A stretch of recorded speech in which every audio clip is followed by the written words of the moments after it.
welcome to the Transatlantic Call-In Show.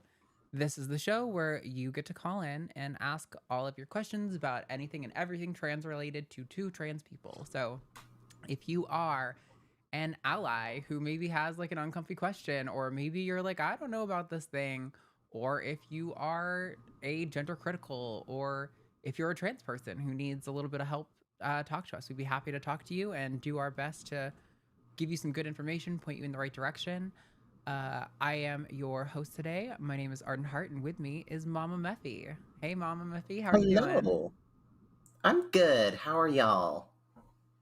Wonderful, wonderful. Well, we're glad to have you here. So you and I did a Cus I Wanna, I think last month or maybe 2 months ago. I can't remember now. Yeah, it was early October, I think. Yeah. So if you guys missed that and you didn't get to meet her, here she is now. Why don't you tell the people where you are and what you do?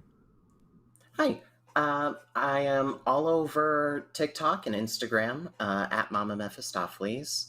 I am a Texas trans activist, political commentator, and OnlyFans muscle mommy, in Hell case yeah. that's your cup of tea. Awesome. We love to hear it. People are saying the audio is quiet. I just bumped it up. Is it any better? I am seeing my levels aren't getting very high. Hold on. Should I get Hold on. closer to the microphone? No, I think your audio was low, but I fixed that one. Now mine is kind of struggling. I will try to speak closer to the mic and turn up my volume a little bit. Hopefully that helps. Keep me updated on how that's going, everybody. But yeah, so awesome. Well, I'm definitely go check out Mama Mephi. Actually, I don't know if I have your links in the description right now, which I normally have done. Do you have a link tree, right? I do. It is the link tree / Mephi Hart. Okay. No relation. Let me see if I can pull it up just to copy and paste. Link tr.ee. I was trying to remember where the dot is in a link tree. Link tr.ee / what was that again? Sorry, people. Mephi Hart. MEPHI HART. Okay. And folks should also check out, if you're in Texas and you're interested in advocating for progressive policies and trans rights and taking action, you should join our new organization, the 6W Project. We're just getting off the ground. We are a little organization designed to help mobilize folks for political action in the state of Texas. And right now, we're waiting for Austin to make their move on the Rainbow Crosswalk. So we're going to be protesting that fairly soon. Deadline for that's November 9th, so we'll see how that goes. Yeah, definitely go check that stuff out. That one of the reasons why obviously I brought you on before, but you're also another Texan if people don't know, and you're a trans person here in Texas working together to, try to combat the absolute insanity that is our government. I don't know if you noticed, but every single ballot proposition passed on Tuesday, which I'm like, what is I genuinely think most people just went in and went yep, and did not even read the text of the bills at all. Like, a lot of them were great. Because you should have voted for a lot of them, but not every single one. Yeah, it was Prop 12, I think, was the one to just give Abbott more power, and then there was the judges, citizenship for voting one, which is weird because you already have to prove your citizenship to be registered to vote, so I'm pretty sure that's just going to be some arbitrary, bring your birth certificate to the voting booth thing. Yes. But when I went in there, I was the only one carrying a cheat sheet, right? I'm pretty sure, based on how slow the line was moving, people were reading those props for the first time in the booth. Yeah. And Texas makes it deliberately confusing, the wording, right? Yes. They'll put a big, this is a tax increase across the top, but that's about it. That's the only direct language that they'll ever use for these things. And that is pretty much intentional, right? Texas law is full of these intentional vagaries just to make it harder to know what the choice that you support is. Sorry, I just saw a weird comment from somebody that had me totally distracted. Why is TACIS being broadcast at the same time as the hang up? It's not. There's nothing else is live currently, right? Let me double check our page just to be sure. But I actually didn't realize that you could bring a cheat sheet in, but I in college kind of mastered mnemonic devices for memorization.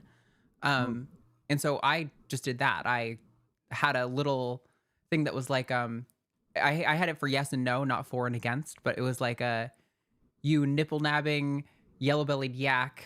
Now you notice your youthful yeast, naying yay, nobody needs nicotine, something like that. Some weird little story that is like hard to forget because it's just so silly and ridiculous, but will always give me the Y's and N's in the order that I need them. Yeah, okay, nothing else is live. Confusing, chatter. Why did you say that? But yeah, so I do think probably a lot of people were not like informed on what they were. And I still, I had double checked our sample ballot before I went in, and there was still a prop for Travis County that I wasn't aware of that I saw when I got in. Luckily, it was pretty straightforward. So I was able to figure it out really quickly. But I do think a lot of people just were reading them for the first time and hit yes on all of them. And obviously, I'm disappointed about Prop 15 here. I knew it would pass. This was the affirming that parents are the primary decision makers for their children language, which is redundant, right? Like parents are already the primary decision maker for their children in like every single state. But the goal of this was to reinforce certain language to give parents control over like the kind of books and things that students can access in schools and their ability to access medicine if like one parent is in favor of it and one is not, like things like this. So it's obviously meant to make primarily trans kids' lives worse and queer kids more generally. But it's frustrating because the language I knew it would pass. I was like, I bet you there's a lot of libs that are even saying yes to this because they're like, why shouldn't parents be the primary decision maker? Not realizing that like this language is specifically there to enforce really hurtful conservative policies, not at all because there's any dispute about that in the state right now, right? So it's really unfortunate stuff. And that doesn't even touch on the anti-vaxxer of it all. Sure, yeah, that too as well. Yeah, there's lots of consequences to a lot of these things, but yeah, it's interesting. Obviously, you know, we still got a little bit of hopium. There was a good blue wave Mamdani one in New York City, which that's really exciting. So there is good stuff that came out of it, but yeah, Texas, no surprise, our election was a flop. I'm glad the things passed that I voted to pass, but it was like everything passes? That doesn't make sense. Well, I'm looking forward to Abbott levying those 100% tariffs on people moving to Texas from New York. Yeah, I saw that. Like, I don't know how that's going to work, but I'm excited to find out. I was like, that doesn't even make sense. How do you levy a tariff on a person? Like, are you just getting all their moving expenses? Like, what? Maybe he forgot that people aren't property anymore. Did he forget or did he never get on board on that one? That's the real question. Okay, so we do have some calls that are starting to line up, and we're going to touch on our weekly polls before we get to those calls real quick. So last week's poll read, do you agree with the statement, every trans suicide is a murder by those in power? And with 12,000 votes, we got 26% said yes, 43% said mostly, 28% said no, and 2% said rarely. So I gave you guys a little, normally we try to force you into like a binary choice, but in this case I gave a little more flexibility because it's kind of complicated. Like mostly because I wasn't sure how I would answer. I was like 90% of the time probably, but like probably not all the time. You know, people's lives just get I would say sometimes, yes, so. With caveats. Like when it comes to, if we're talking just above baseline for the general population, then pretty much yes. Sure. Right. There are going to be ones that are induced by policy, but most of those are going to be coming from a social thing. But that social stuff is backed up by politics. Right. So it creates this situation where the trans people committing suicide, statistically, the most significant amount of those people are going to be as a result of what people in power are doing and what people in power are perpetuating and allowing for culture and society as a whole to think about trans people, because the people with the power, with the bully pulpit, have the power to change public opinion. As much as they don't want to act like that's the case, they do. So when we live in a culture that is so heavily transphobic, you have to look at the people in power for their part in perpetuating that. So even when people are committing suicide just because their family doesn't accept them, why doesn't their family accept them? Why has their family been transphobic for so long?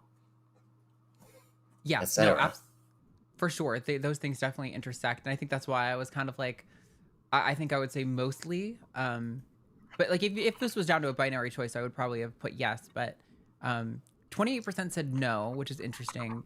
We even had a caller last week who they didn't really elaborate, but they said that they had said no to the poll. And I would have liked to have heard kind of them talk about that more, because like, if it's, I think a lot, knowing our audience, listen, I know you guys, you fuckers are the most pedantic, annoying assholes on the face of the planet. You're going to be like, well, I found one, therefore it's not every, and like genuinely go away. No, just kidding. But that's what I suspect a lot of the response was, but I don't know how you could separate the influence of policy and power from the material outcomes of people's lives, where people are not able to access documents, not able to access healthcare and the things that actually improve their quality of life. So, exactly. Yeah.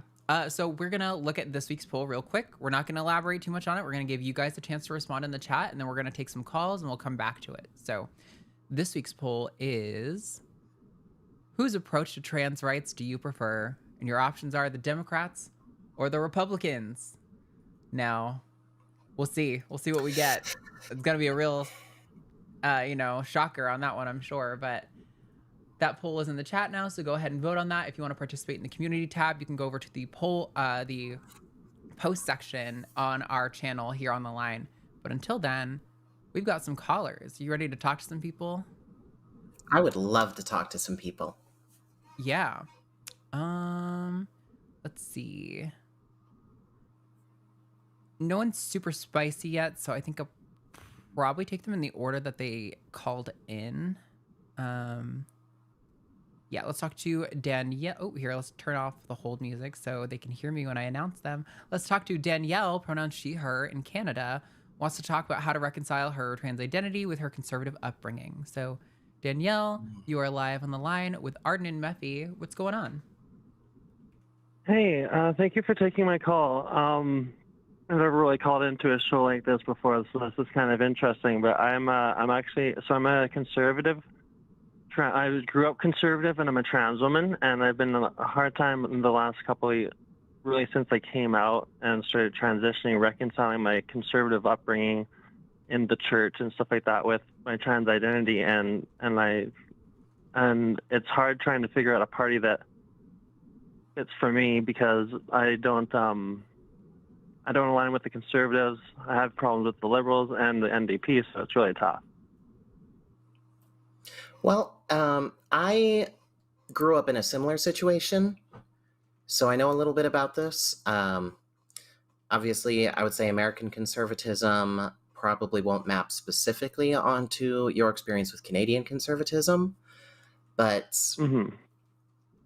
the thing is, once you come out, once you sort of self-accept, it unfortunately breaks the illusion that there is such a thing as being apolitical, right? Because we live in a politicized identity. Absolutely. When I thought I was just a cis-het white man, I could ignore politics, repress, and think, oh, this doesn't really affect me. But then when I came out, suddenly all of this stuff is extremely real. So the question has to become, the question isn't, which party is going to align with your values. It's necessarily, like here in America, we have our two-party system. So where do my values fall?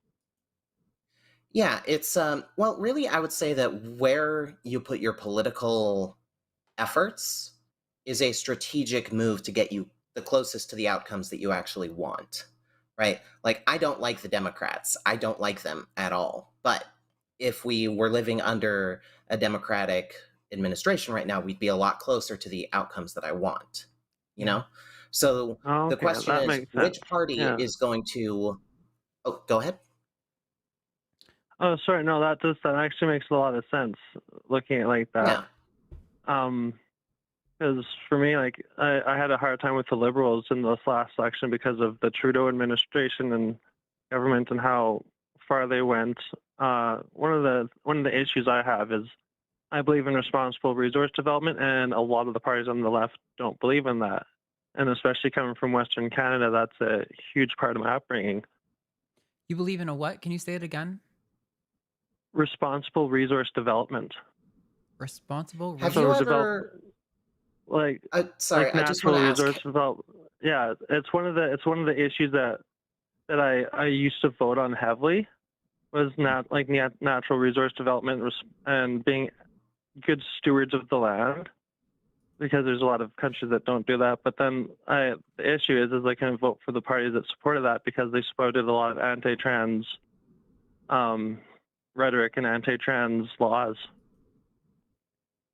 Have you ever heard the phrase bandied about a lot, socially liberal but fiscally conservative? Yes, that's always how I've described myself. Yeah.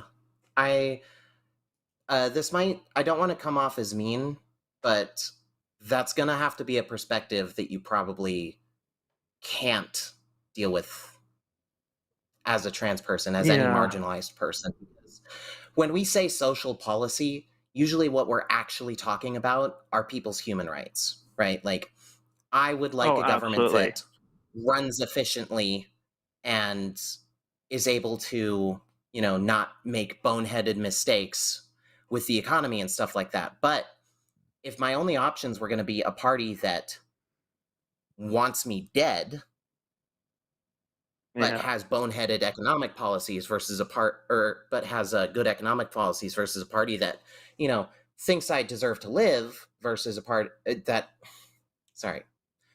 who has boneheaded economic policies, I have to choose the one where I'm going to live. And the thing is, it's not just our rights either, like it's everyone else's easy rights it is too. as it is it's to everybody's disengage. rights. Yeah. Like, I think for the cishet white person to disengage and just vote on the economic policy, it's telling me that they've stopped listening to the needs of marginalized people and more started listening to what's going to personally benefit their own wallet often. But sometimes it's just their own pet issues. And I'm really for not me, trying to one be thing disparaging. I'd like to see is a party that... Oh, sorry? Sorry, I'm just trying to say, I'm not trying to be disparaging. I know that it's no, it's absolutely. a dilemma. And this is You why I want to wanted be able this to have a conversation. comprehensive Absolutely. You want to be able to have a comprehensive political vision, but it unfortunately, we have to prioritize certain things. Yeah, I guess I don't really completely understand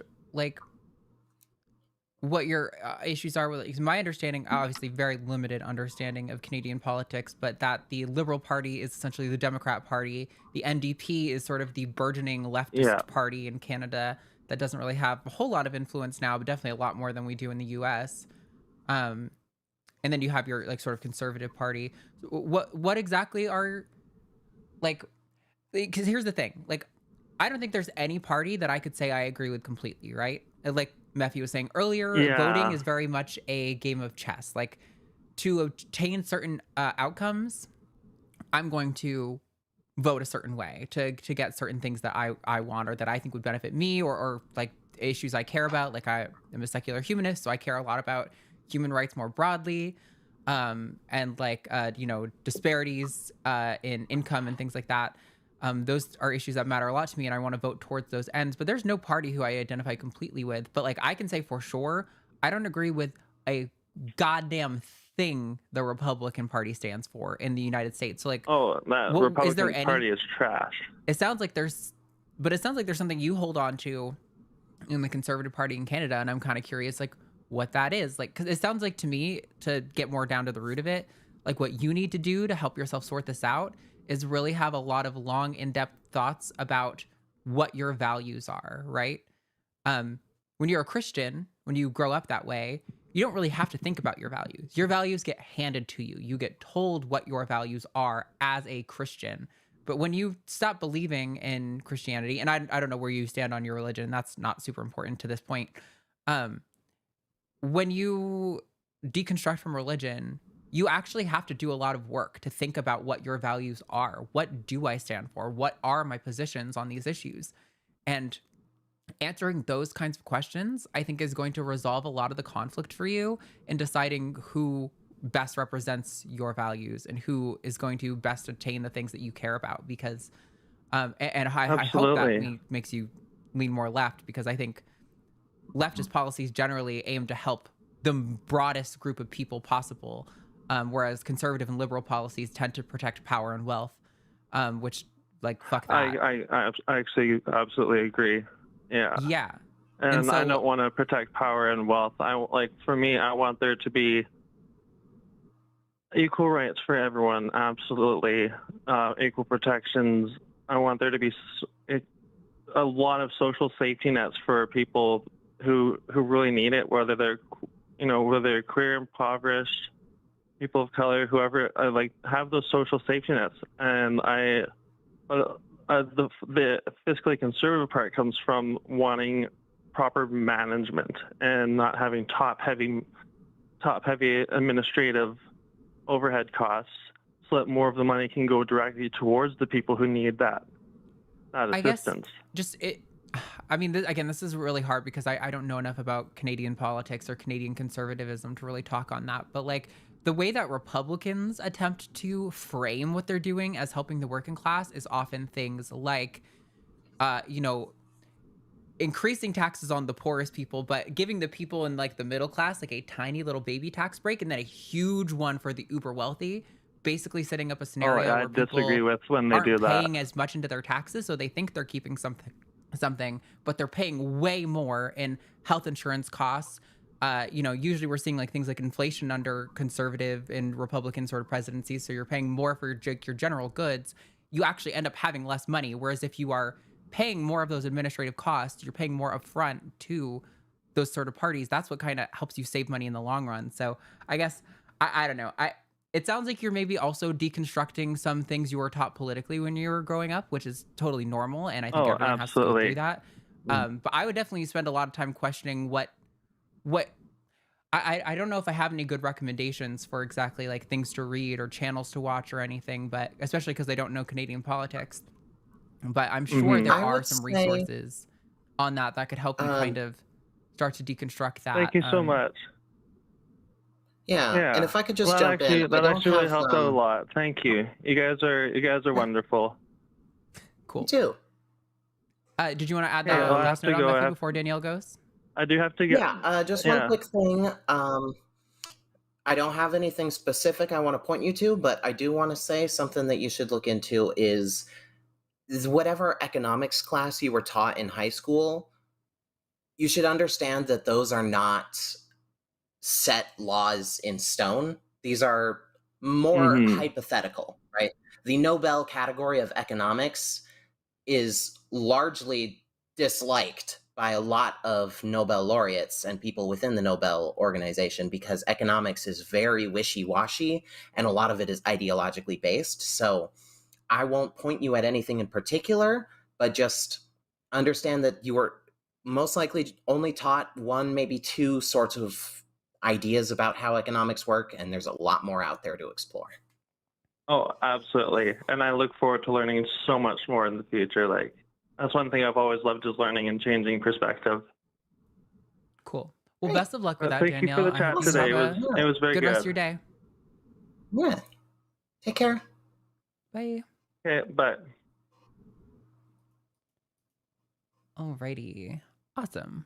Well, best of luck to Danielle. I was definitely trying so hard to be polite and kind, but how any trans person can define themselves conservative in any way, shape, or form truly baffles me. But I definitely understand, like, I guess I got really lucky. Like I've told people before, told y'all before, despite growing up in the church, never really remembered believing super deeply. I remember praying to wake up as a girl, but like I also remember praying to not have God not send me angels because I thought angels sounded terrifying.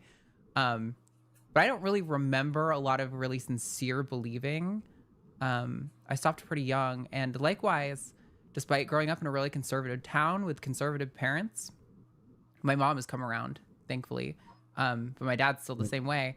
I never got on the conservative train. I was always very, very like probably libertarian would be an accurate way to describe my early politics. And then like definitely more progressive the older I got. So, Yeah. I can't relate to the deconstructing parents, that part like, super well. Yeah.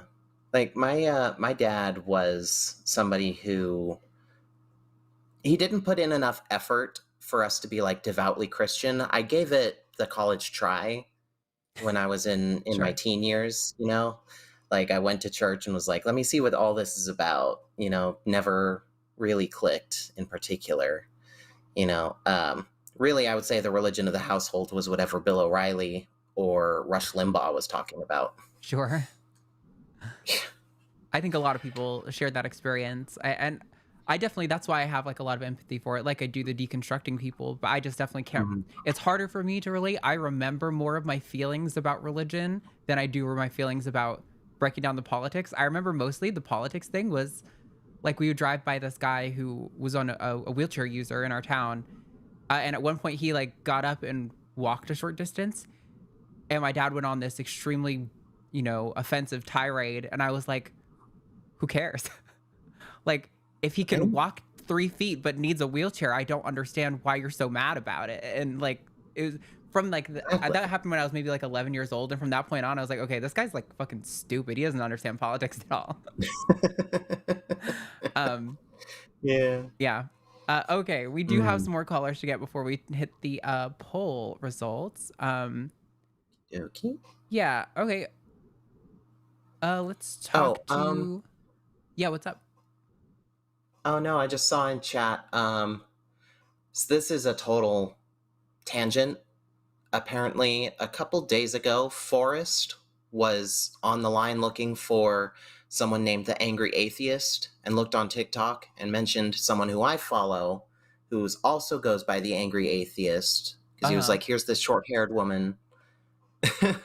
And so I saw her video and we're mutuals, I think. And so I put just like, hey, I'm going to be on the line later today. Nice. So she's there in the chat. Yeah. Sweet. Yeah, and, I think the Angry Atheist anyway, is also... I guess she really wanted to say hi to Forrest. I mean... Oh, okay. I know there's another YouTuber who's been around for a while who goes by the Angry Atheist, but I don't know him or anything about him. I have no thoughts to add because I don't know anything. Okay, we have 3 callers on the line. This caller dropped a few times, so I'm going to take her while she's still on. Michaela, she her in Wisconsin, wants to talk about the lack of representation in the trans community, especially dark-skinned people, dark-skinned Black people. So let's bring Michaela on. Michaela, you are live on the line with Arden and Mephi. What's going on? Hello, can you hear me clearly? Yep, coming through. Okay, then I called last week and I assumed that it was this show, but it was actually the debate show with Jimmy and Luxander. And so I had a conversation with them, but it was, the wrong show. So basically, I do have a question and that question is, why is there such a lack of Black people, especially Black trans women, in trans spaces, especially when it comes to online media? Because I can think of one that's Cat Black, and then the list ends. Sure. Racism. Yeah, I mean, that's the short of it, is really, it's racism. I think that's probably the best way to sum up what is a very multi-layered, complex reason. I mean, I have seen quite a few Black trans women on like social media and stuff that I think would are like great creators, but none that really seem to be doing what we do here at the line. Like, don't get me wrong, we're always interested in making our cast list more diverse. So like commentators. Yeah. I would say that there's sort of two. Oh, go ahead. No, it's okay. I didn't hear what she said. I wanted to make sure. I'll just say I'm clarifying. I mean more like political commentators, debaters, journalists, who make videos, just people who are, accessible, to the you're not even saying like, political community. Yeah, I would say that there's two major factors to that. The first being that generally between algorithms and people's subconscious racism and just the fact that, people of color just generally have a harder time making it big in any sort of media space, whether that's social media or any kind of syndicated program. There's that factor. And then on the other side of it is that the more things that make you different from a cishet white man, the more insane people are going to be in your comment section, right?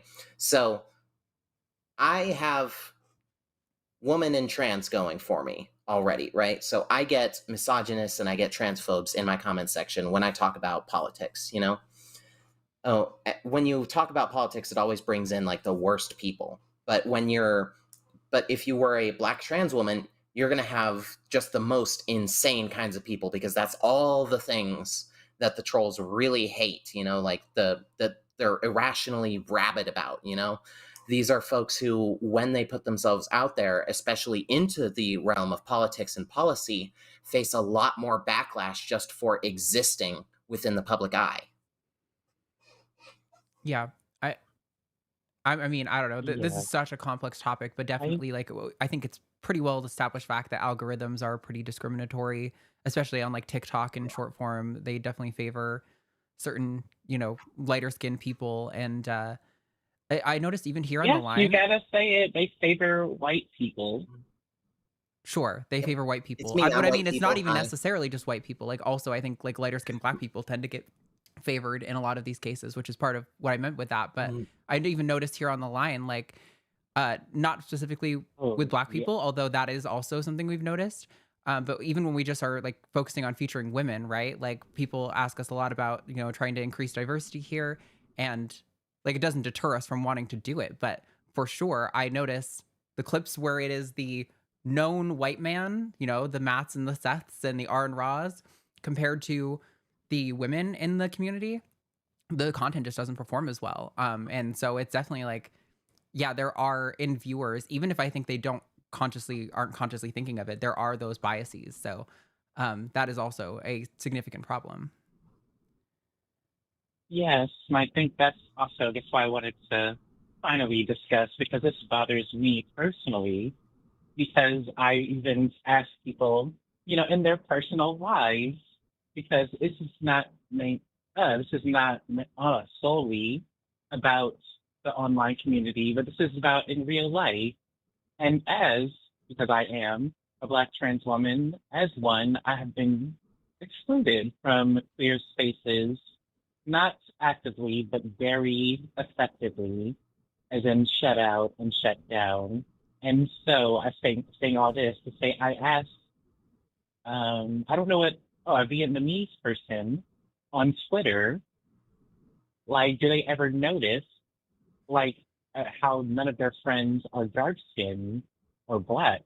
And what they said is, isn't me being Vietnamese and someone else being Korean enough? And I said no, and I got no reply. And it's that getting no reply that really settled with me, because I want to know, why is it that so many white people and even people of color are comfortable with excluding Black people and just not talking about it? I mean, I hear you. It is definitely frustrating, and there's also an element of like, you know, I don't want to make anyone feel tokenized either, right? So it's like I want to bring someone on like also for the right reasons, and so uh, it's difficult. And we've talked about this a couple times. We've had other callers bring this up to us before, but not very often actually. Only like maybe like once a year does somebody bring it up. But like there's a lot of like my dream team would to be one that could have, you know, feature the diversity of the community and really get all those perspectives in there. I think that would help us have the most well-rounded team we could have. But yeah, it is difficult. And I think even the few times we've had opportunities to work with people, we've gotten told no on several occasions because people don't want to be forced to be the ambassador of like all Black people on the line or something like that, which I also understand why somebody might feel that way. And Oh yeah. it's definitely Yes. We had this a complex conversation as interplay of well with things going on. oh no, well that point was brought up as well with Jimmy. And that's something that of course I hear and understand. But you know, when you specifically, Arden, are on like the debate show, you are the ambassador for trans people. Sure. But it feels Me at iffy and Thanksgiving. wrong because you are not the ambassador for me, Black trans people. I never hear the words Black trans come out of anyone's mouth. And that is something that bothers me. And it's like, what can be done, especially by white people who already have these platforms to at least speak up for us and acknowledge us, because Black trans women deserve, you know, more time than once a year. For sure. I mean, to be I clear, agree. we have definitely talked about like, you know, statistical disparities between like things that Black trans women face and things that white trans women face, or you know, diversities therein. And we've broken down statistics like that more than once a year. But like, I appreciate that we probably could do to talk about it a lot more. Yeah. I think we do This talk is about something people of that color, but it's specifically denoting the experiences of Black women and Black trans women is probably important. And Yes, I think part of the fear I is do also that I definitely don't love the want to. distinction. I'm, If I could just I'm sorry, finish I this guess point this real quick. distinction is required. Black people from people of color. I'm done. Sure. I think I also just fear that I want to always be careful to not talk outside of like, you know, I don't want to talk for Black trans people and make them feel like I am misrepresenting them and speaking over them or some way also. So, you know, it's important why it's nice to have calls like this every now and then to be like, hey, the volume of times I've heard you say that term is like not enough and maybe it needs to bump up a little bit. Those things are good to, you know, keep recalibrating Yes, how because I'm doing on that so that I'm not like watch pretty much. talking too much or too I'm little sorry. about it, you know?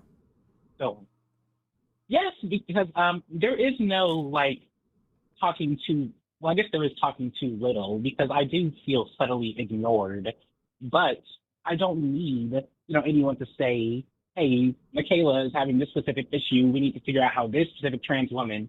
That's not what I'm requesting, but I am more so asking is that look at Black trans women as more so outside of statistics. Like, why Sure. aren't they in our communities? Like, why is the algorithm like talk about that? And that's why I'm also inspired to, you know, create my own channel because I already have my pages. So I'm a content creator, but I don't do political stuff because I am scared of being attacked. But Understandable. you being afraid to even speak for us means that we don't get talked about at all. And that's why I called in the first place. Yeah, no, that's totally Yeah. fair. I appreciate that. I will definitely do. Yeah, that's the I will try to make a note to think of ways that I can like more organically talk about this with more regularity. And there's definitely creators that I follow who I've been appreciating to help me kind of think more about this stuff too. So, I do appreciate the notes and the thoughts. That's it's definitely helpful just for to us. yeah, and if I could add on, just like it's about, you know, I don't want to talk about people without them is one part as well, but also there's the fact that, you know, the thing that I've found about deconstructing subconscious racism is that we don't know what we don't know. You know, every so often I will just stumble across a thought pattern that I have and be like, wait a second, that is racist. Yep. Because I grew up in a white supremacist household, you know? It's not something that you're actively thinking about doing. It's something that you have to deconstruct. And right where we are not filling a need is, it's not something that we know just off the top of our heads. We have to look for it. And a lot of the time it has to be pointed out to us, you know? And I don't want to put that responsibility on anybody, but that's also part of something that, like, I would... go ahead. No, I'm sorry. That's why I even bothered this person about their friendship circle, because I'm like, do these white people and even these Asian people even notice? Do they even care that there are no Black people? That's stuff that goes through my mind as a Black person who is forced to consume white media and non-Black media, or I have to scour for Black media through the algorithm every day. And it's even harder to make Black friends as a Black trans woman. So I just wanted to know, does it ever cross your mind? As in the general white trans person? Definitely. Like, absolutely. I think perhaps the issue is that I let my fear of kind of what Mephi was saying, like talking about people without people, maybe inhibit me from talking about it as much as I should. So I do appreciate that being brought to the forefront of my brain to find a better balance. I don't have in anything there. else. Yeah, sometimes I look at my own friend group and I'm like, wait a second. I mean, for me, the wait a second is, where are the Black people? Like, if there's 10 people in a room, not one of them can be Black, especially when it's a clear space. And then when that person is me, I can really feel it. But I guess this is just, more conversations need to be had. Thank you for talking to me. Yeah. For sure. Yeah, no, thanks for calling, Michaela. I appreciate the conversation. And I hope you have a good rest of your day, okay? Yeah. And if you ever start that channel, hit me up and we can I'm sorry, do some cross promo there. Hear that. If you ever start that channel, hit me up and we can do some cross promo or something. It's an absolute goal, but I'm going to hold you to that. But I hope you both have a great day. Right. Thank you so much again. Cool. Later, Michaela. Goodbye. Bye. Bye. You have a good day. Yeah, I know for the audience, there's a series of delays. There's a delay between the caller and VMix. There's a delay between Mephi and VMix. And there's a delay between Mephi and I. So if there's ever some like talking over and then like halfway through, that's usually what's going on, is some combination of that. There's also like noise gates on. So sometimes like if you're talking and the other person isn't talking loud enough, it doesn't even break your audio thing. But yeah, so and then there's ADHD. Yeah, that too. I relate. That's why I self-medicate with caffeine usually right before I start a show, because then I'm like in my peak of focus. I saw something in chat I wanted to acknowledge, but I lost it. So we're gonna talk about the poll. All right, so this week's poll again read: whose approach to trans rights issues do you prefer, Democrats or Republicans? And it was 100% Democrats for a while in the chat, but it did just switch over recently to 96%, 4% saying Republicans, 4% who prefer Republicans. 4%, call in. Call in. You should call in. The number's open, 720-619-2288. Excuse me. But yeah, this basically came from, there were some exit polls following the Virginia and New Jersey elections that were asking people whose approach to various different issues they preferred, healthcare, the economy, all these things. So one of them was trans issues. And in both cases, people indicated that they prefer the Democrats' approach to trans issues. Interestingly enough, in the Virginia race, also, the candidate for governor there even used verbatim Trump's "for they, them, not for you" language in her ads, and it still didn't work for her.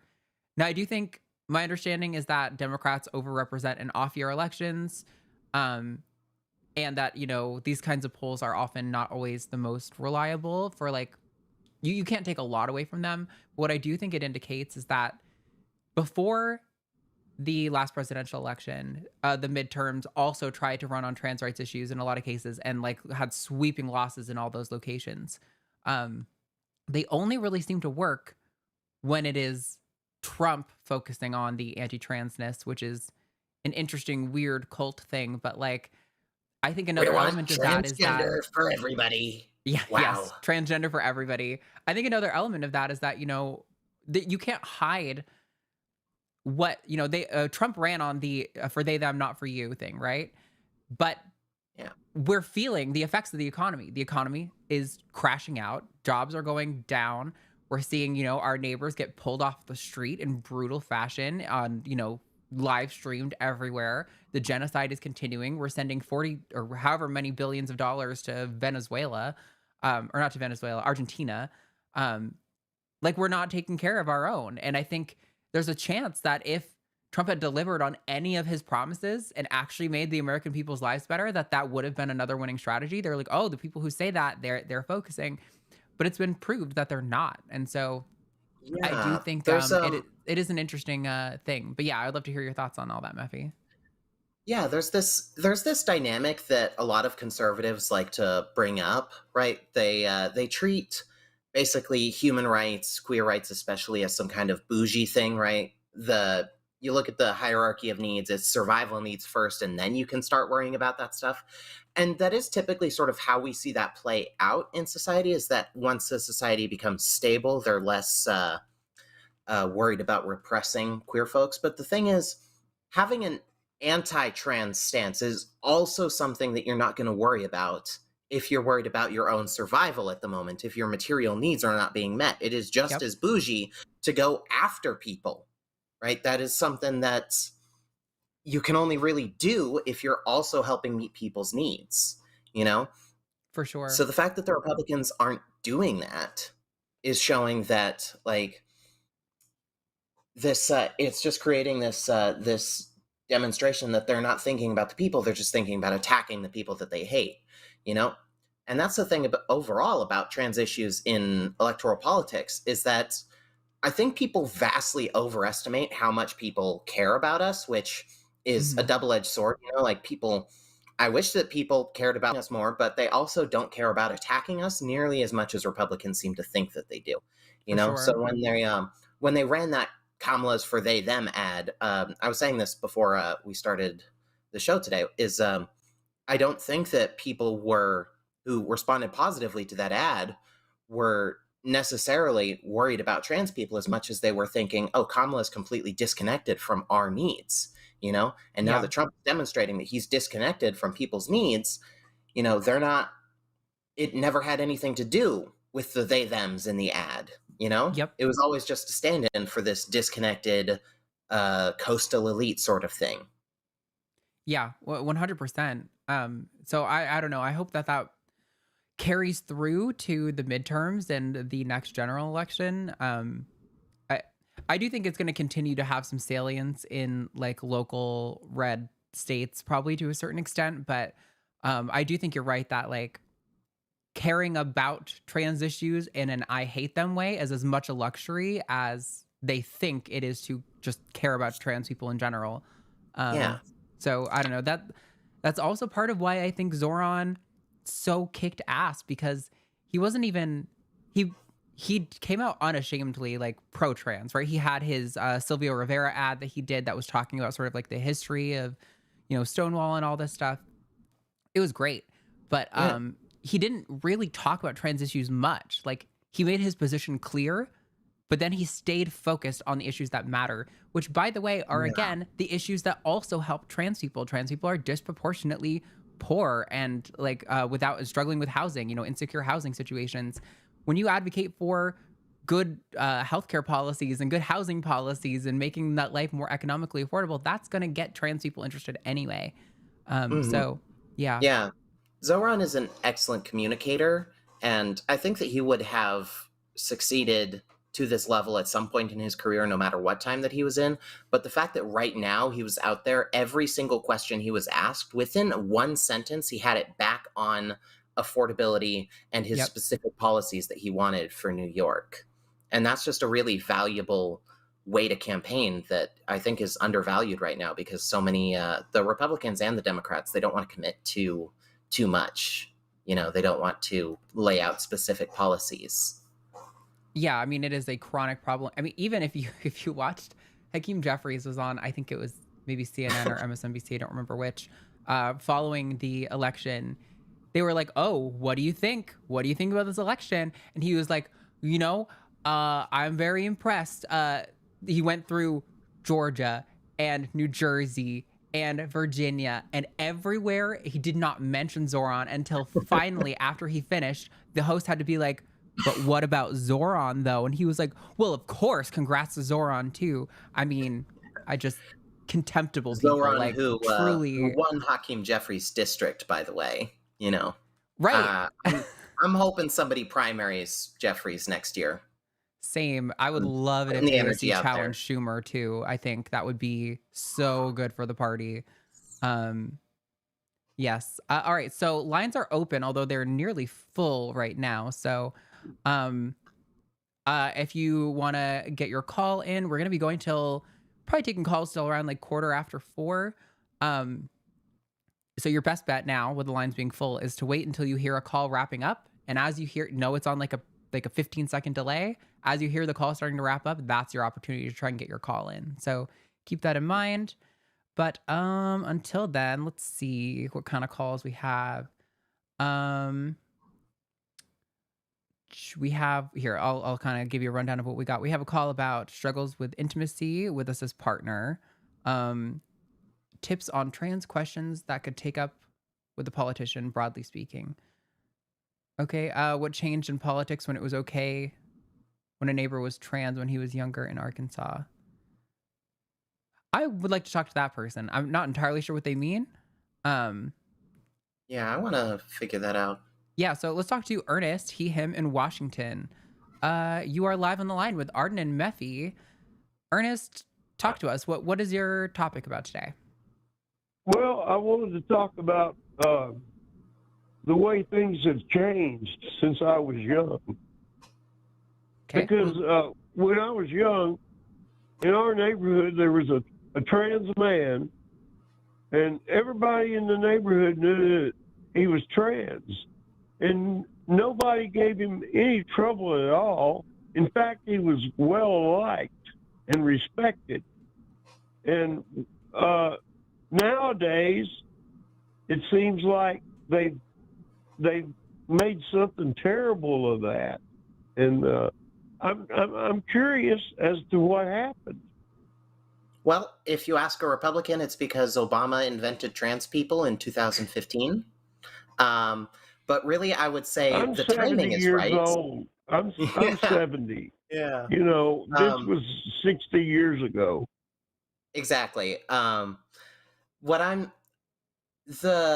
I understand it, basically after marriage equality was finally put into law, although the Supreme Court is, we'll see how they deal with that. But in 2015, after marriage equality became a thing, it was sort of referred to as the trans tipping point. I believe that was a Time magazine cover at one point, but it was this moment where society broadly became aware of trans people, which is why you have so many conservatives out there who were not like you, who never knew a trans person, suddenly thinking that trans people just started existing, right? Because we're such a small slice of the population that most people just did not know we existed for a while, or at most they knew some caricature that they've seen in movies, So 2015 is when Obama invented trans people, because that's when Republicans needed a new target.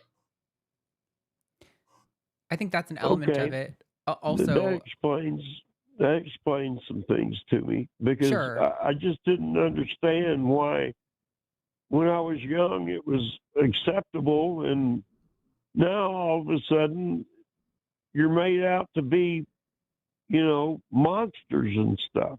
If I can gently, I gotta say, I'm a little dubious as to how accepted this person was. I appreciate that maybe you and your family might not have had negative thoughts to the people around you about this person, but I was out as trans when I was like 14, and this would have been back in 2010 in my small rural town, a very conservative town. And I can tell you, this was 2010 and people were not nice. I got death threats. Like a lot of people in my life stopped talking to me, stopped engaging with me.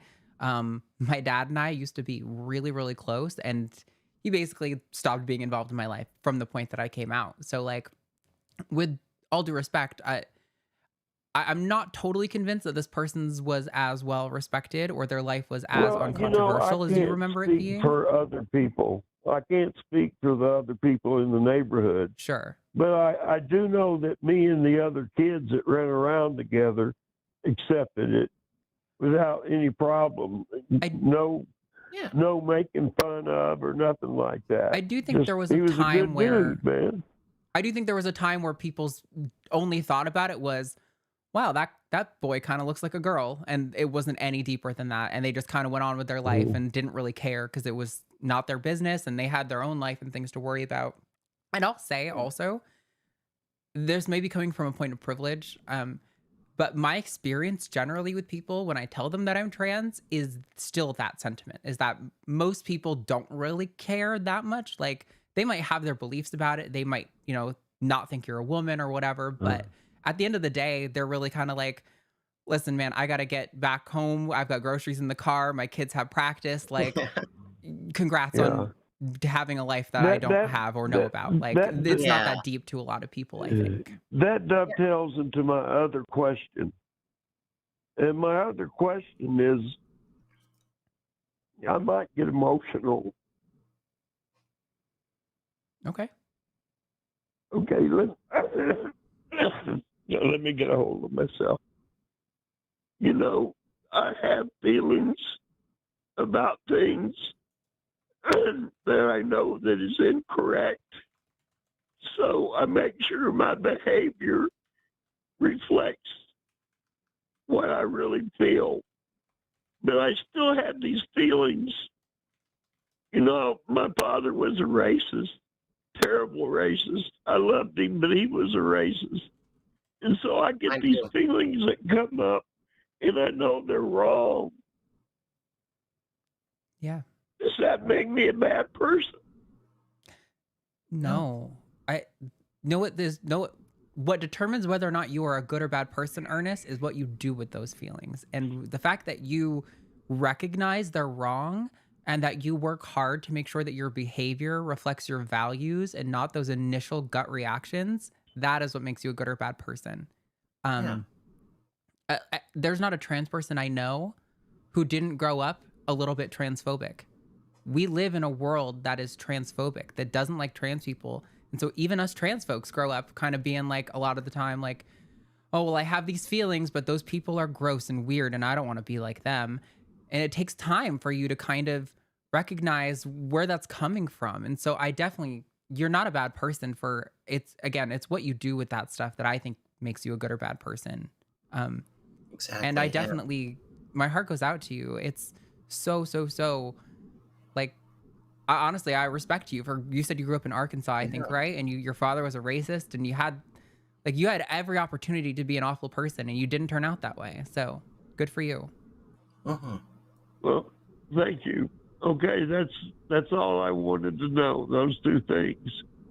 It's what happened to make people so mean, And how come I feel one way about things that I know is wrong, but I never act on those things. I don't even speak them into existence, they're down there and they're in there and I'm not ever going to get rid of them. But I don't have to be controlled by them, if that makes sense. Yeah. And that's some real strength that you show when you do that, A lot of people can't do that. They can't get past the stuff that is just stuck in the base of their brain, Yeah.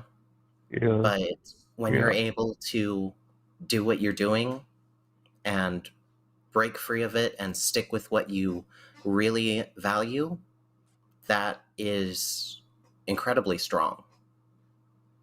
And I really respect that. Well, thank you, because I thought I was a bad person. No, Ernest, a bad person says, I had this thought about a group of people, and I'm right, and they don't think about it.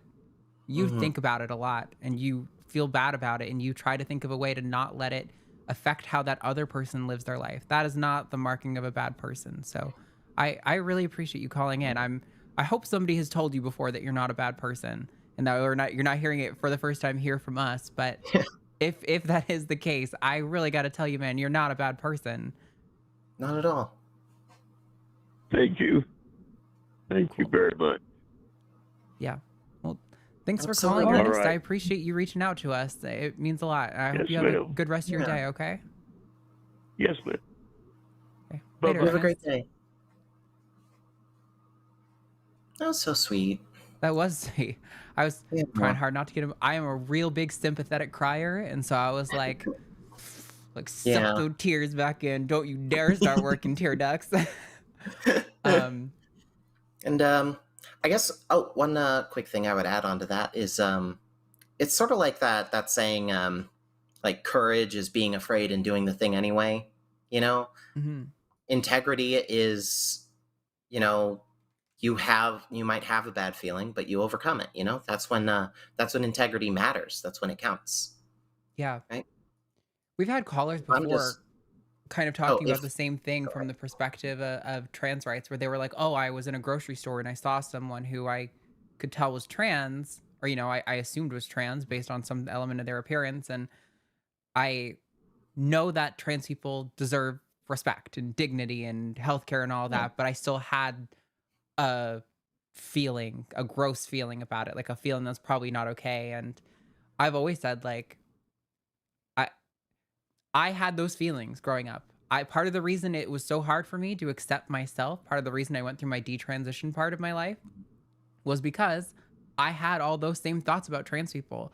Like, it yeah, inhibited me from acknowledging myself and from respecting other trans people, even when I started transitioning as a young adult. I went through a period of being like trans medicalist where I was never super anti non-binary, but I definitely thought you needed like dysphoria or something, you know? And it's like, it's growing up is learning how to be able to say, I have these feelings. They probably come from a place of, you know, my childhood, of being taught that certain people are better than other people in society, and learning how to engage with those feelings in a way that, you know, you can't constantly belabor yourself and attack yourself for those feelings, but you definitely yeah, can't let them impact how you behave around another person or how you treat another person.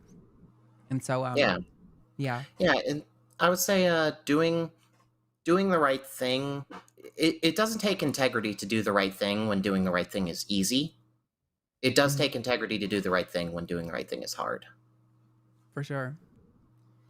And unfortunately, I think it is hard to Yeah. not be a transphobic racist in this society. Yeah. Lordy knows it was for me. It took me like 6 tries to get to self-acceptance. Like, I was approaching it, and then I backed off a bunch of different times, you know. And this like comes from that whole like, oh, people are gross thing, or these people are gross thing. Like, I had that one. It was this whole like, oh, I want to be a woman, but if this is what being trans is, well, that's not me. That's not what I want, you know?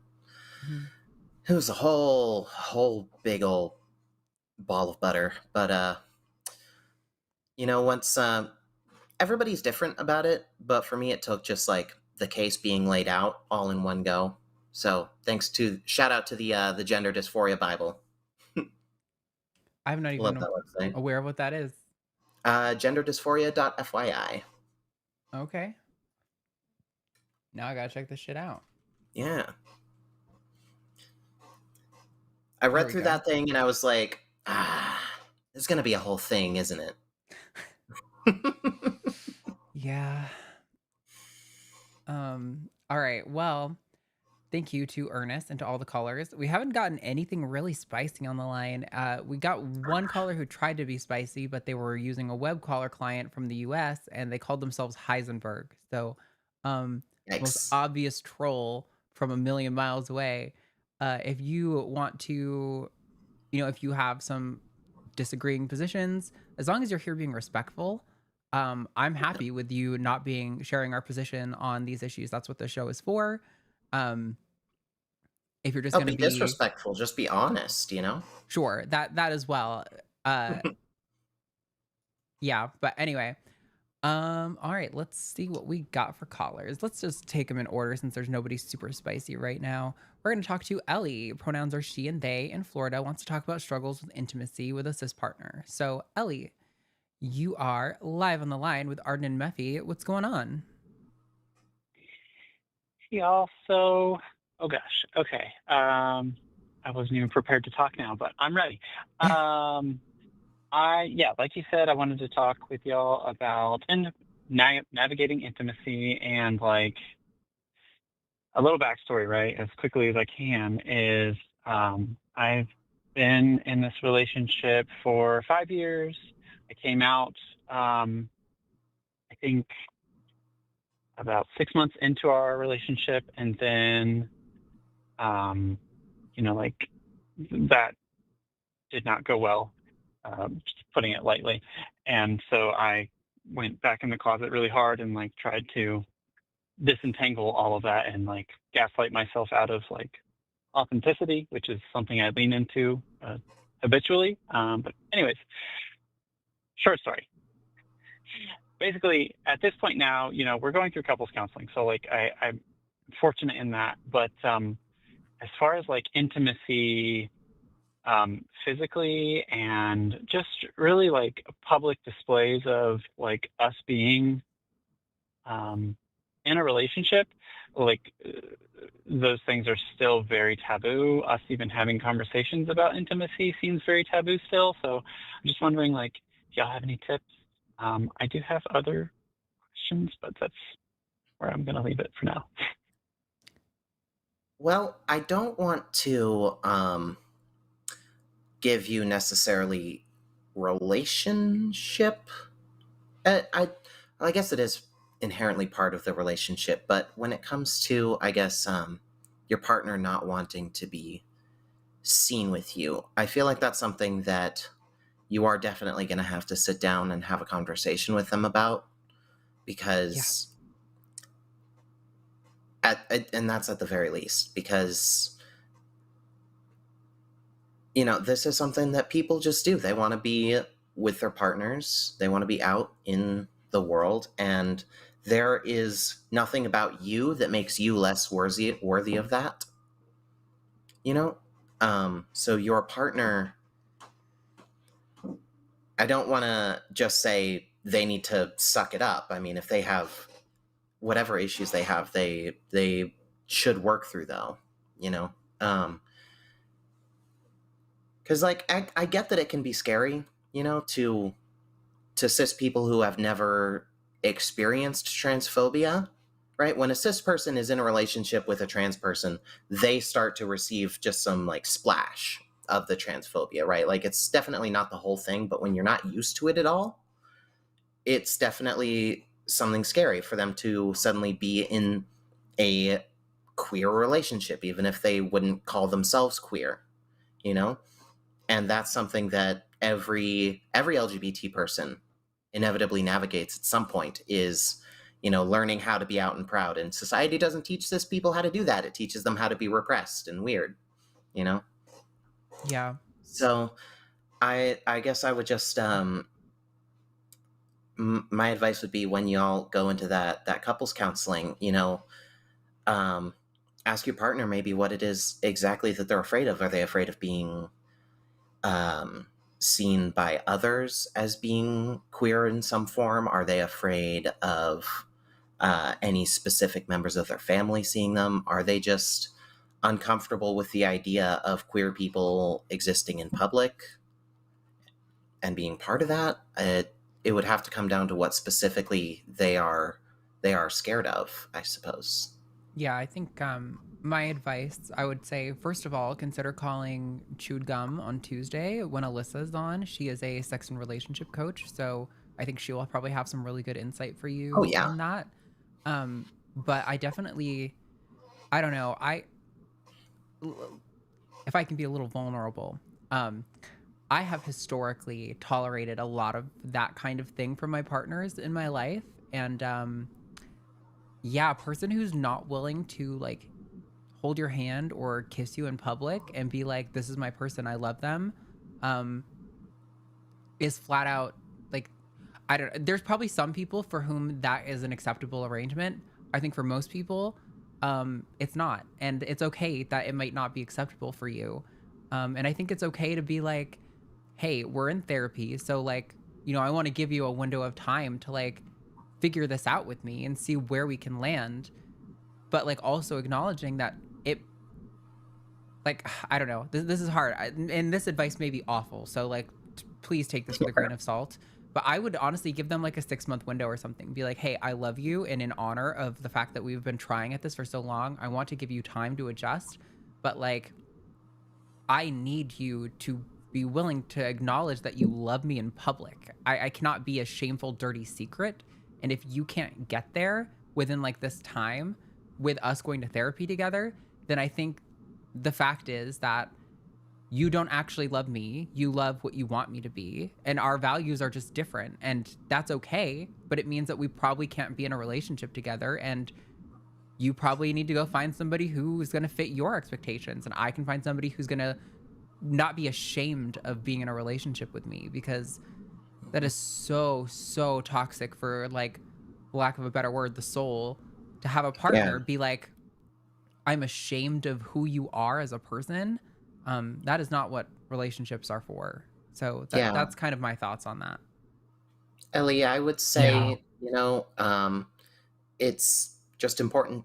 It's also important to just remember, in what Arden was talking about, you deserve all of the same things that cis people can expect out of their relationships, you know? Mm-hmm. Every single thing. You are not worth less than that, you know? So the idea that your partner would do this if they were in a standard cis het relationship, ask them if they would do that. And if they wouldn't, you know, if they wouldn't do that for a cis person, then why should they have to do it to you? Right.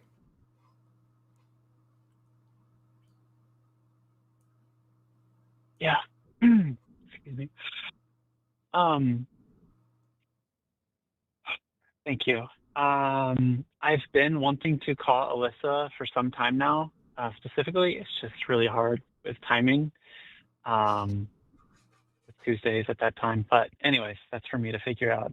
As far as like drawing a line for, you know, that adjustment period, you know, I've reached, coincidentally, yesterday was 9 months for me on HRT. Congrats. And thank you. And so, just like getting back on topic, fucking ADHD, like I have been feeling like really struggling to draw that line as far as like what you were describing, Arden, with, you know, like, okay, you know, we've taken the time, we've been in counseling. At this point, like, let's start talking about like compatibility and like, you know, is this like, it's hard. You know, we have a kid together, and so there's that to figure out. And I mean, that definitely makes things harder. But like, I don't know. I can understand a kid making this really, really, really difficult. I will say, though, a lesson that I just really fucking struggle to learn, that I don't want anyone to struggle to learn, is that, like, I think as trans people, we're so used to being so rejected by society that when we find a person who wants to be with us, you want to cling to them like it is a lifeboat, because we need people as human beings. Or a social species, you need someone. And while humans aren't like inherently monogamous, like biologically in our species, having a pair bond is like very, very common and a very big deal.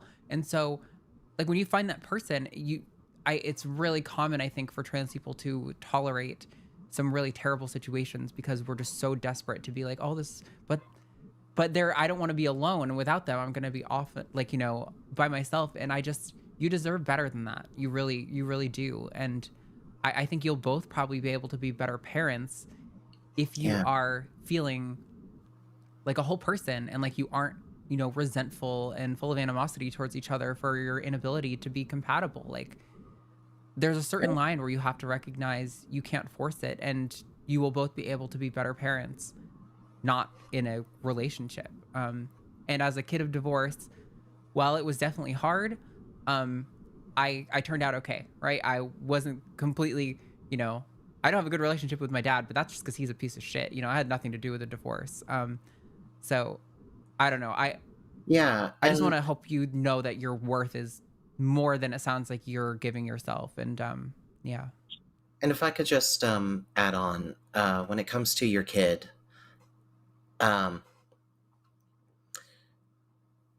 something that I think it's important not to underestimate your kid, you know? Like, I don't think that if you asked your kid, they would want you to be unhappy. And another thing is the relationship that you have with their other parent is going to be a model for that kid, you know?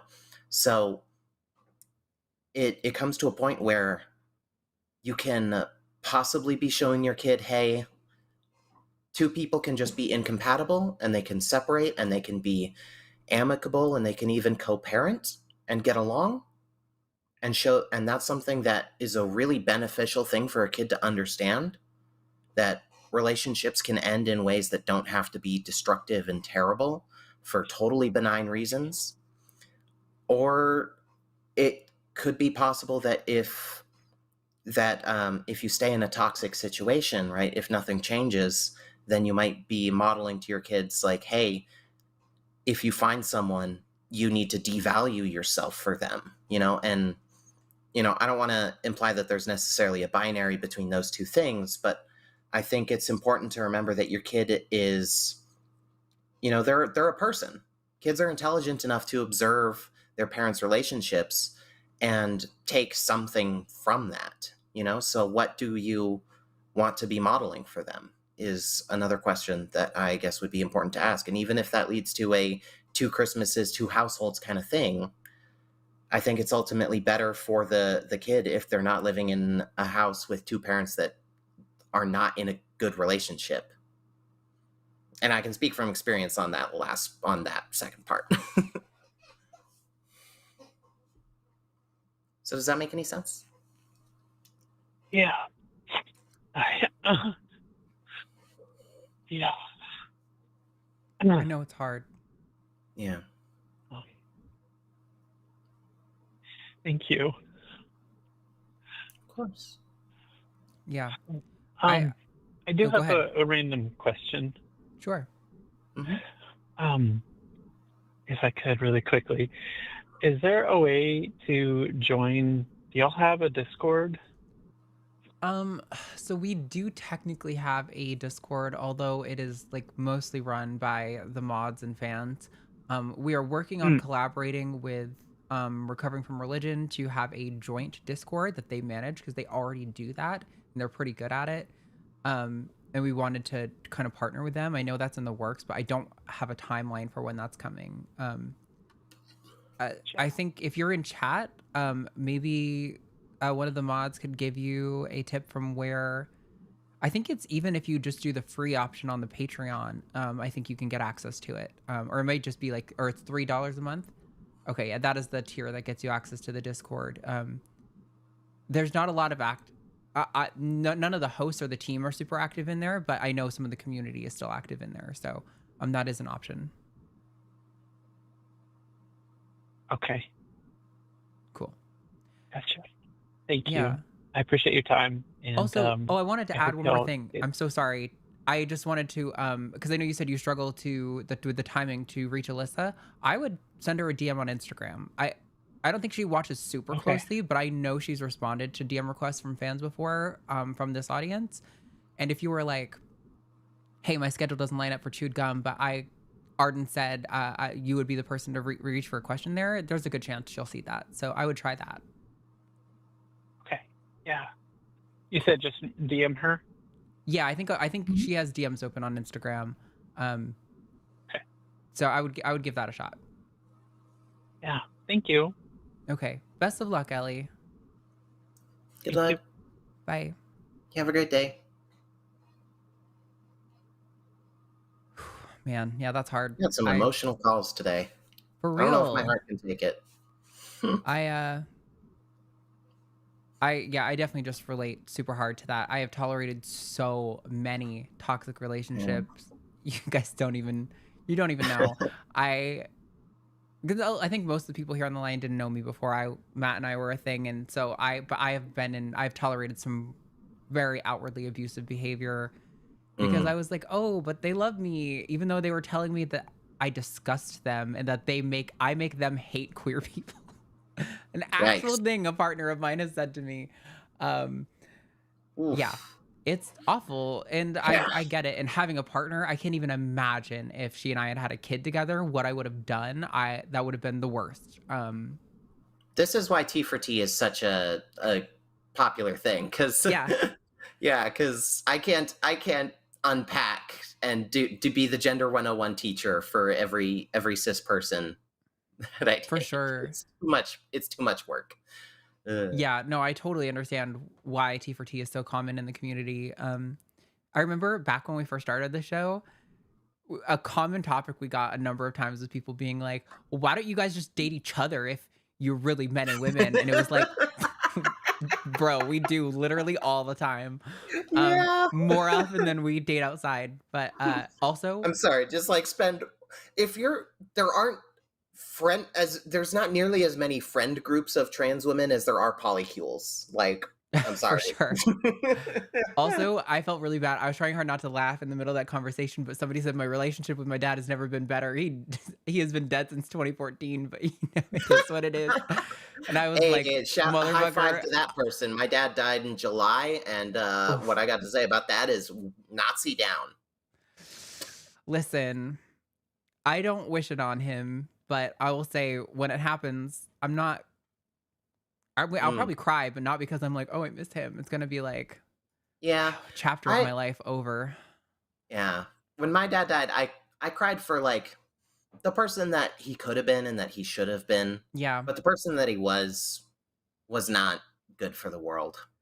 My dad and I were so close when we were little. We played games together all the time. We built a tree house together. It was the second he found out that I was a queer that he was like, hey, I'm gonna distance myself from this kid. It happens, but anyway, daddy issues on display. All right, we have more callers. Still no real spice, so we're just gonna keep taking people in order that they've come in. So we're gonna talk to next Fishy, her from Malaysia, been contemplating whether to do online content. So Fishy, you are live on the line with Arden and Mephi. Excuse me, what's going on? Hello, Arden and Mephi. Hey. Can you hear me? Yep. All right. Good morning from Malaysia. Good morning. Yeah. So I would like to ask about what makes you started the YouTube channel. Can you ask that again? I'm sorry. What makes you to started the online content, I guess? Well, I don't know much about why the line started, I guess, originally. But I can say for my own personal content, go ahead. I mean your personal reasons. Yeah, personal reason. Sure. Well, for me, I would say I originally started just because I wanted to promote my content that would get this stream demonetized. But it became a thing where I was just talking, right? I was just saying thoughts into the void, and eventually it became a rallying point, and it feels like a little bit of community and a way to meet people and mobilize folks to do good things in the world, you know? So it was a place for me to talk the talk, and then eventually a means for me to walk the walk is why I'm doing what I'm doing right now. Yeah, I mean, I think for me, it was mostly that I couldn't shut up. Before I was doing content, I've talked about this before, so I don't want to belabor it too much. But when I was living in Rhode Island and going to school there, my best friend was very involved with some activist groups, and I had always cared a lot about issues, but I didn't really have my ins. And so when she started inviting me to protest and counter protest, I was saying yes to like every single one. And I've just always been like, can't shut up about issues that I think are important. And so, yeah, I think for me, it was just originally when I kind of stumbled into atheist YouTube content, I had been an atheist for a while, but didn't really have strong feelings about it, or like wasn't articulating those thoughts in a really deep way. And when I saw there was a community of people who basically all we did was like talk about why we are the way we are, I was like, this is my home. These are my people. And yeah, I made friends and eventually got on a show, and then I have not stopped talking online since. So, and also, obviously, I really love the ability to, like, when we do fundraisers, like raise money for causes that are important and to direct people's attention towards other creators or issues that are important.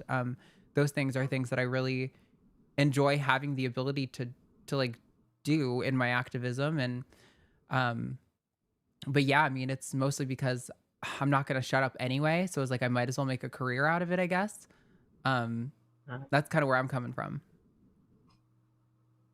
Well, in the recent year, after consuming many political content, I feel I'm also driven by a lot of passion on one thing to let the people in Malaysia know that trans people is a thing.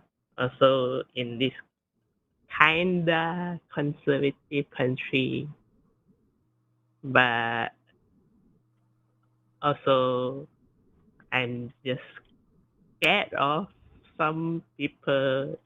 They will start shit on me if I reveal my face or something when they track me down. I mean, I don't know what the environment is like in your country, so I do have a hard time really like wanting to give you advice there. But I will say, generally speaking, you do have to understand that, you know, the internet is forever. You know, when you post things to the internet, even if you take it down, it still exists somewhere on some server. Somebody has it. And people will say bad things. Now, granted, there's a double-sided coin to this, because in some sense, being so highly exposed to criticism and personal attacks have made me immune to like the most awful attacks. Like a lot of the death threats don't really weigh on me anymore. The slurs or attacks on my appearance really don't weigh on me anymore, because I'm kind of like, I've heard it all. There's nothing you could say to me that I haven't said to myself really like worse at this point. But it's also, it does weigh on you, you know, there's a lot of responsibility. You also, like, for me, what weighs on me more is when I'm like not representing my people well enough, and when they think like I've done a bad job or something. That honestly, it weighs more on my conscience than anything, because I'm like, I've tried to be careful about saying, you know, this is my perspective, these are my ideas on these issues, but also, like, for sure, to a certain extent, I'm representing trans people. And so, yeah, you do kind of have to have a high tolerance for levels of criticism and levels of distress, because it is a never-ending fountain of criticism online.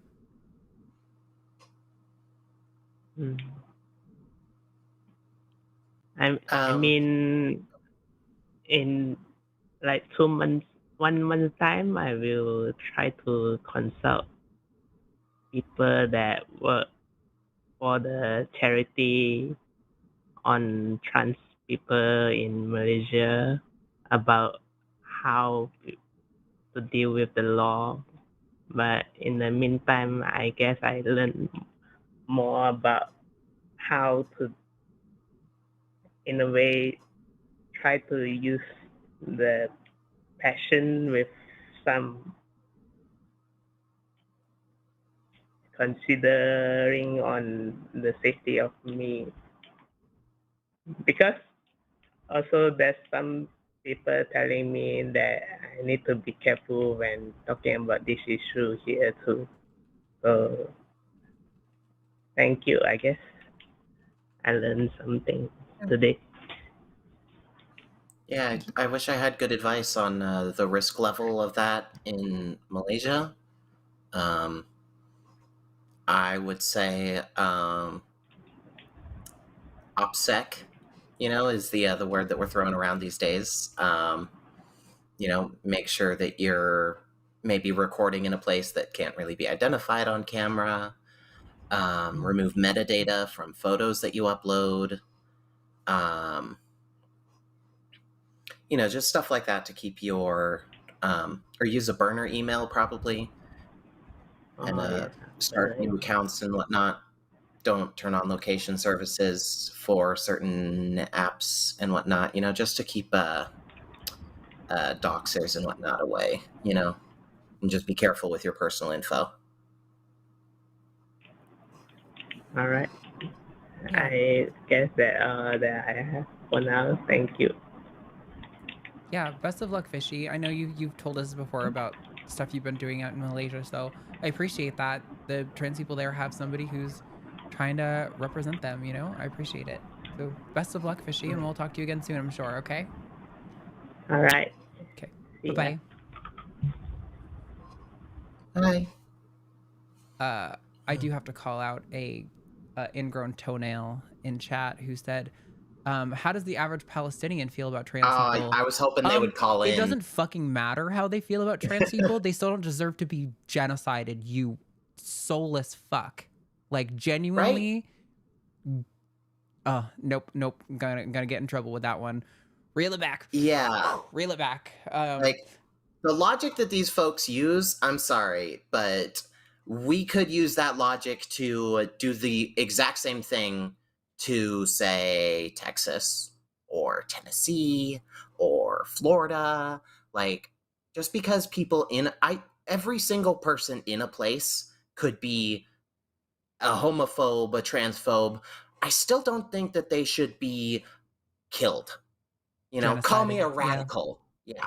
Genocided, starved to death, systematically apartheided over the course of 75 years and murdered. It seems a bit excessive, just a little smidge, bit too much. It's also just like, it's relying on bullshit that, like, listen, I can't pretend to know. I'm not as, like, educated as Forrest is on the things that are going on over there, but I don't need to be to say that genocide is wrong, killing people is wrong, no matter what position they have. I don't know that there's a lot of evidence of, I know you guys love to talk about how they throw us off roofs. I don't know if there's actually any real evidence of that actually happening, or if that's just something that you guys like to say to each other to feel like you did something when you're advocating for the dehumanization of an entire group of people. Right. But I've seen more progressive Palestinian people in online spaces than I have anyone who says things like that is generally shit on pretty much every other issue. So yeah, it's not a good idea. And to those people, I also want to point out that if you're gonna say that a population of people is bad and they vote for bad governments, therefore it's okay to genocide them, you have officially taken the same stance as Osama bin Laden. So good job there. Yeah. So we do still have lines open. There is still some space for callers. We're gonna do our best to get to everyone. We have 4 people currently on the line. After this, we're gonna read our super chats. So all super chats of $5 or more, we will read.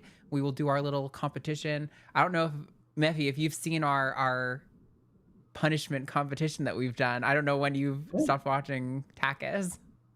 Was that the hashtag Team Katie and hashtag Team Arden thing? Yes, but it used to be like we were Mm. going hard back then. We were like, "Oh, you have to eat as many Sour Patch Kids as you can," which made my tongue bleed. Um, Oh, dang. I don't know. but That now sounds we like a good just time to do me. I love sour candy. well, that's good, but we don't do that anymore. Now we have the chat vote on a poll where we give them 3 silly positions. Things that are just goofy, and then we whichever one wins, we have to spend 2 minutes defending that. So, like I think we'll often have things like the new dress code for Congress is fishnets, or like trans by vampire rules, things like that. So just things that are really silly, not that serious, but are funny. So yeah, that's what we'll get to those. We'll do our team competition after. So make sure you send in hashtag no vote, Arden, hashtag Mephi, or any other combination therein to get those votes counted. Also hit like and subscribe. It's free. It really helps the algorithm show that people like this and that they want to see it and that you guys, our subscribers, want to see it. And that tells it that it should push it out to other people. So hit like and subscribe, please. And then we're going to talk to, up next, Ellie, she, her in Finland, who wants for tips on trans questions / topics that she could take up with a politician. So, Ellie, if you could elaborate, or Eli, perhaps, I'm not sure which. It's Eli. Eli, my apologies. Eli, if you could Yeah, elaborate a no little on worries. what your topic is for me. So basically, on Saturday, I'm meeting up with one of my dad's friend who is a politician in like the Finnish parliament, and he's always been very like, hey, yeah, if you have question about like politics, that stuff, and so I basically want to ask what some kind of stuff. I'm also starting to get more into like politics as of recently, so that's why I kind of asked see if you would have the screener said that Joyce would be better for like this type of stuff, but since I'm meeting him on Saturday, I won't be able to talk with her. But yeah, Sure. Yeah. basically. So I guess my first question would be, what is your goal, right, with talking to your friend in politics? Like, is there a particular policy that you're trying to advocate for, Well, or just trans rights in general? well, mostly like, yeah, trans rights, obviously, yeah, but maybe one of the biggest thing that I have problem with, like stuff with how we do things here in Finland. For example, it's not that easy to get like on HRT. It is more seen as a cosmetic thing than actually like affirming care. Mhm. So that's like one thing that it's been trying to like change as of the recent years, but it's not been like it's not been possible as of yet. Yeah, to I change. think definitely ease of access of care is super important and should definitely be something that's reinforced. Like, I think it's fair to expect, some sort of level of informed consent, that people be aware of, what they're signing up for, but that generally speaking, putting barriers in front of trans people's access to care has only harmed us and deterred people who would benefit from care from getting it. And the evidence overwhelmingly supports. I would talk about things like that because I think when you're debating online, it's not always important to bring studies because these people are too stupid to read studies most of the time. But when you're talking to a politician, I think studies and data matter. So talking about, data overwhelmingly supports the efficacy of gender affirming care and improving the quality of life of trans people.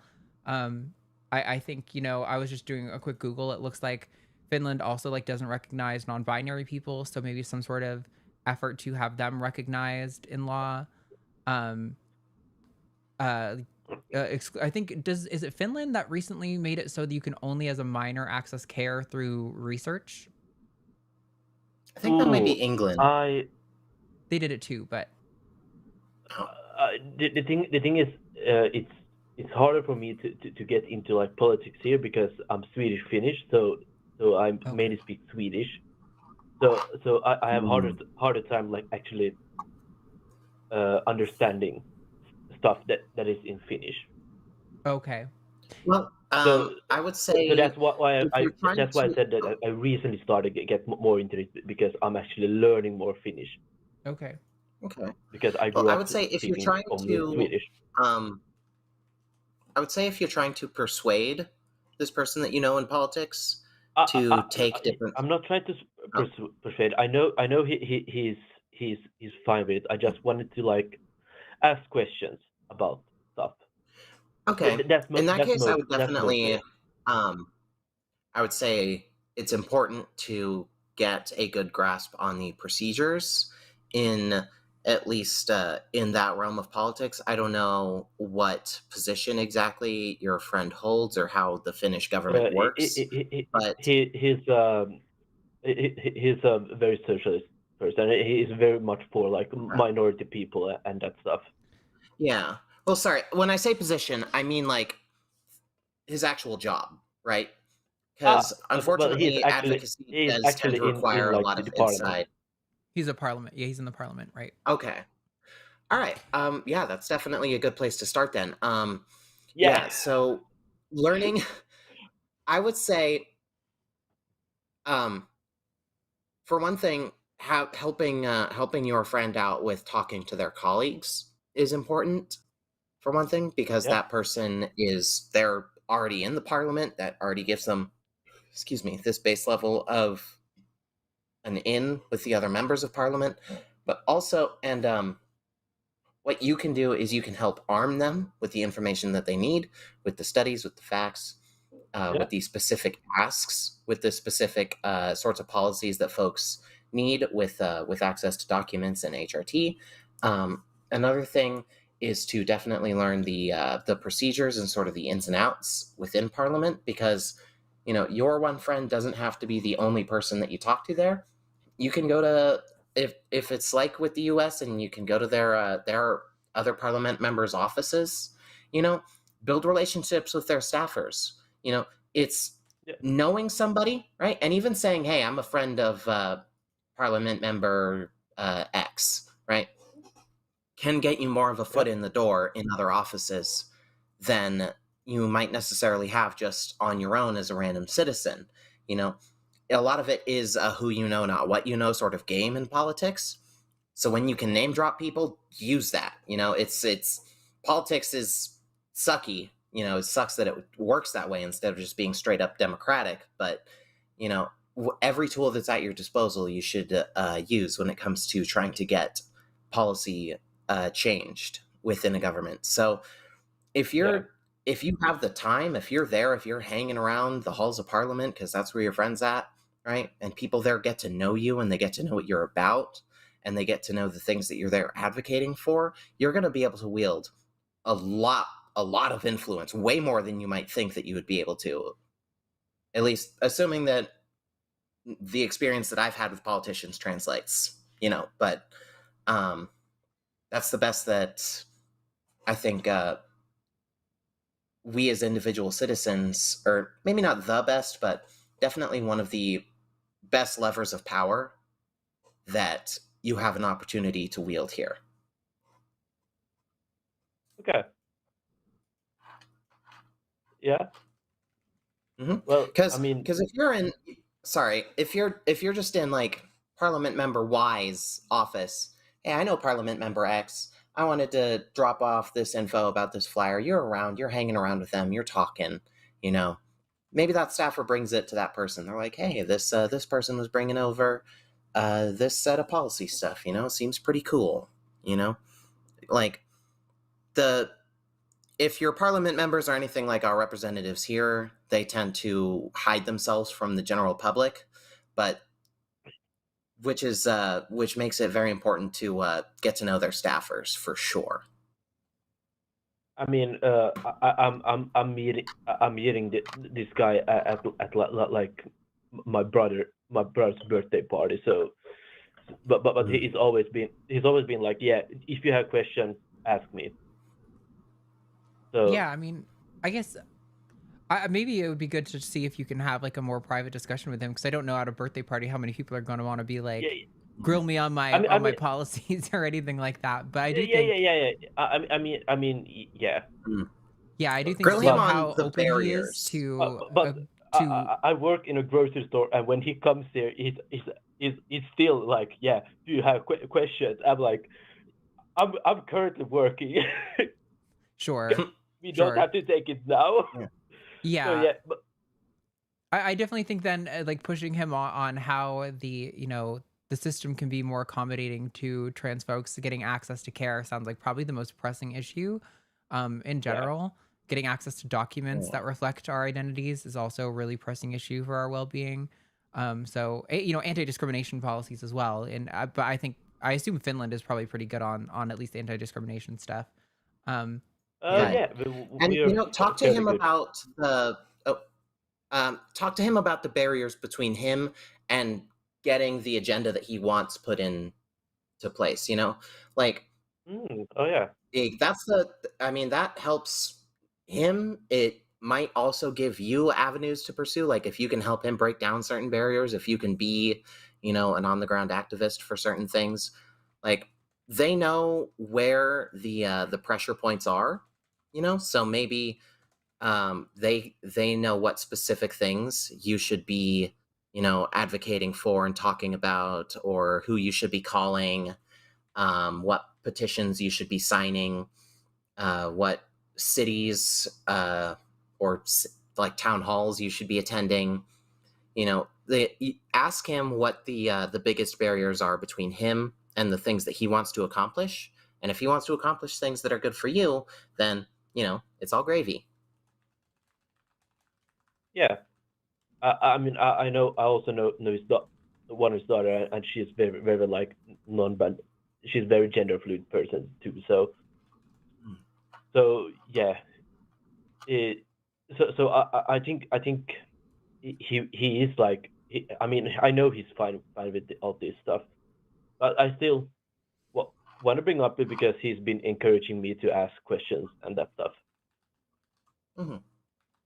And now when I happen to be not at my work or some other place, a little more private place, I'm like, yeah, I could ask him something. Yeah.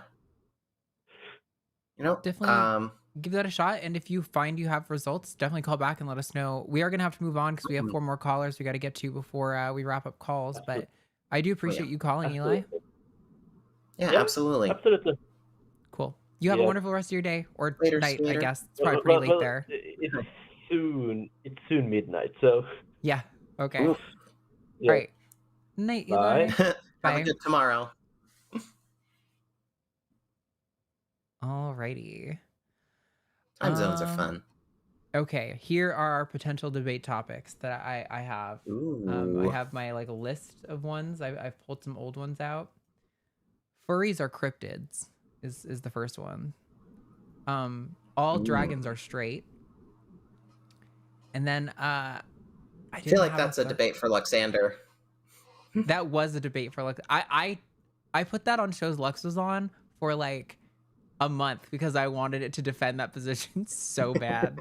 I don't know. I think somebody else might have gotten it when we finally had that one win, but Lex isn't here now. So I don't have a third one. Here is Heaven and MLM is one on here. Okay, so what? I don't know. I mean, I kind of just unironically agree with that one a little bit. Right? Well, that's the fun of it. Sometimes you kind of already agree with it and it's just a funny scenario, but sometimes it's, you get to torture one of the hosts by making them say that dragons are straight. Furries are cryptid. Although furries are cryptids is pretty funny too. I wouldn't mind being made to do that one. Straight and Heaven is just an MLM. Okay. That poll is going up in chat, so you guys can vote on which one of those you want us to defend. Defend George Santos is a rotten egg. That's easy. That's too easy. That's easier than Heaven's and MLM. George Santos is just a rotten egg. If you wanted me to say that he is representative of the queer community, now we're talking. Now I have to work hard for that one. Yeah. All right, let's see who we have left for callers. I can't wait for the George Santos movie to drop, though. That's going to be crazy. I can't wait to hear about how he was like captain of the volleyball team, or whatever, you know, explore one of his crazy lives. So we have 4 calls, in about like a little less than 30 minutes to get to them all. But some of these won't take too long. So we're just going to do in the order they came in. We have No Spice called in today, you guys. Although somebody in the chat a minute ago was like, and I called them out for it, was like, I just want anyone reading this show to know that being a woman is not a costume, nor is being a man. And I said, no one here thinks that, and you know that, but you lie about it because you have trans derangement syndrome. You had every opportunity to call in. You could have put your voice in front of the biggest audience to spread your views, because clearly you want to spread your views because you're putting them in chat, but rather than put them out here where they could be challenged, you, like a coward, only put them in chat where they're going to get muted, where you know they're going to get muted. So pretty pathetic, you had a pretty golden cowardly opportunity. Yeah. If your ideas are so great, you have a golden opportunity to call in and just humiliate us on the show, you know? And I'm not even like that experienced at this. So you have the whole field just set up for you. Like, if it's so easy to defend a transphobic worldview, then just call in and do it, right? Oh, but they can't. Poor deranged souls. It must be hard being so unwell, deep in your brain parts. All right, we're going to talk to you, Cyrus. Any and all pronouns from England says, what does it mean to be trans? Am I trans, or do I fall in the NB camp? So, Cyrus, you are live with Arden and Mephi. What's going on? Hello. How are you guys? Doing all right. You're coming through a little robotic. Could you talk a little for us? I don't know what to say. Don't put me on the spot. It sounds like if you've got maybe like headphones on or something that you're using, it sounds like maybe the connection's weak. So I would like try like jiggling that or changing that setup. 1 sec here. Is that better? Not really. I can understand what you're saying, but it's really hard to listen to, and it's not going to be good for the audience. So, it could be because I'm using a virtual machine to call in. It's fine. You guys are. I get that you guys are on a time crunch. So it's okay. Why don't you give us your question, and we'll do our best to listen and keep it down, and then we'll answer it. And then you won't be able to respond, unfortunately, because the audio is just too broken. But we'll at least get to answer your question. Sorry. So as you see, I'm using any pronouns, but I was born male, or assigned male at birth, I suppose. And the reason I use any and all pronouns is because I don't particularly care. Like I don't have a particularly strong connection with masculinity or with femininity. So I always just say I'm somewhere in the gray area between that, if you will. And I don't know if that constitutes me being trans or if that constitutes me being non-binary or gender fluid. I just don't know where I fall as a label, I suppose. Cool. So I'm going to reiterate it to the audience just in case they couldn't hear, because the audio is really choppy, and we're going to let you go, Cyrus, so you can listen to us on the playback. I'm so sorry that this got broken, but I do appreciate you calling in. All right, later, Cyrus. Bye. So for the chat who couldn't hear, they basically said they use any and all pronouns. They were assigned male at birth. They use any and all pronouns because they don't particularly care. They don't have a strong connection to femininity or masculinity, and they just wanted to know, does that constitute being trans or being non-binary? I would say it can be trans. I don't think that those are mutually exclusive options. Yeah. You know, generally when we use trans, when we use the term trans, it mostly just means a person with a gender besides the one that they were assigned at birth. So and that includes, you know, no gender, bigender, non-binary, all the various non-binary presentations or genders that you can think of. You know, if it's not the one that is cisgender, even if you're gender fluid, like if it is periodically not the one that you were assigned at birth, then, you know, that just sort of falls under the trans umbrella term. It's a pretty wide and accepting thing. And, you know, I know that some non-binary people don't necessarily label themselves as trans. I couldn't say why necessarily. They'd have to be the ones to explain that. But really, I mean, these labels are meant to help describe you. It's not about trying to shove yourself into another box. So if you feel like it fits, then it fits, and if you don't feel like it fits, then it doesn't fit. Yeah. It's yeah, and I don't want to do what I just said was bad and shove you in a box, but Cyrus, you're describing not really connecting to either end of the gender spectrum, as it were, just kind of being detached from all of it, and that might be agender. I would look into that. Not as in it is a space gender, but agender, all one word, as in lacking gender. And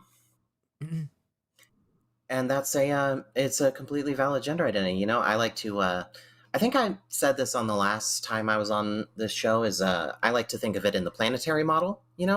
It takes the men are from Mars and women are from Venus thing and turns it into something that's actually like useful, right? It's like, maybe you were born on Mars, but you want to move to Venus. Maybe you want to move to Earth. Maybe you want to move to Neptune. Maybe you want to orbit one of those planets and not really like settle down there. Or maybe you just want to float out in the empty space. It's a whole wide universe. You can go wherever you feel like. Yeah, for sure. I would say, I do think there are some cases in which like cisgender people have expressed to me that they don't feel a strong connection to their gender. And it's not necessarily that they're agender. I think it's more that they've never really had to be confronted with the notion of their gender identity in a meaningful way that made them like aware of it. And so there's a possibility that that's what's going on, that you are just potentially cis and you don't really care and it doesn't really affect you. Maybe you benefit from some sort of privilege of being cis and you're just kind of like, it doesn't really matter to me. You can call me whatever and it doesn't change my life. But if it's more of like I just actually don't really feel like he, him represents me, but I don't really care. Like, you can call me whatever you want, but that's not what like I would do for myself. I think it's what you would do for yourself that's kind of the more important component of that. Not what it feels like when you're sort of interacting and interfacing with society. Because I definitely think like I almost think less about my gender now that I've sort of transitioned than I did pre-transition, where I was like actively thinking like, am I doing man right? Am I seeming manly enough? And early in transition, I'm like, oh, like, am I standing in this right way? Or yada, yada, yada. Whereas now it's kind of like, oh, good. Now I can just kind of like breathe and just exist and like not really stress too much. And if I don't meet someone's expectations of how women should be, I don't really care because I've met my expectations. I'm happy with it. But yeah, I completely agree with Mephi that it's like, it's really what you want to put on it that matters. Like, labels are only useful in sort of describing like sort of shared oppression with groups of people who share certain characteristics, or in communicating ideas to other people. But like, they're not a prison. Like, even if I are like, oh, I'm going to try on calling myself agender or non-binary. And then after like a few months, you're like, you know what, the more I think about it, it just doesn't really fit for me. That's okay. You can do that. There's nobody's out here with the gender police being like, excuse me, sir, knock, knock, knock. I believe you called yourself a gender about 3 months ago, and now you're calling yourself a trans woman. You got a license for that gender? Yeah, you got a license for that gender? Yeah, exactly. So yeah, it is very much a sort of self-determined thing. Yeah. Yeah, I saw the chatter who was like, oh, armchair psychologist. To be fair, I do have a degree in psychology, but I'm not going to pretend that means jack shit, because that degree pretty much only taught me how to read research papers and really nothing else.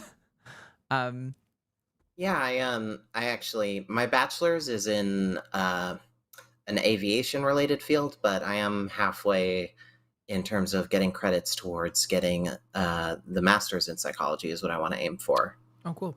Master's is great. You can do a lot with the master's. I just had a bachelor's and I didn't really feel like going back to school at the time. I was like, oh man, I just got out of school and being structured. Like, I just want to live my life.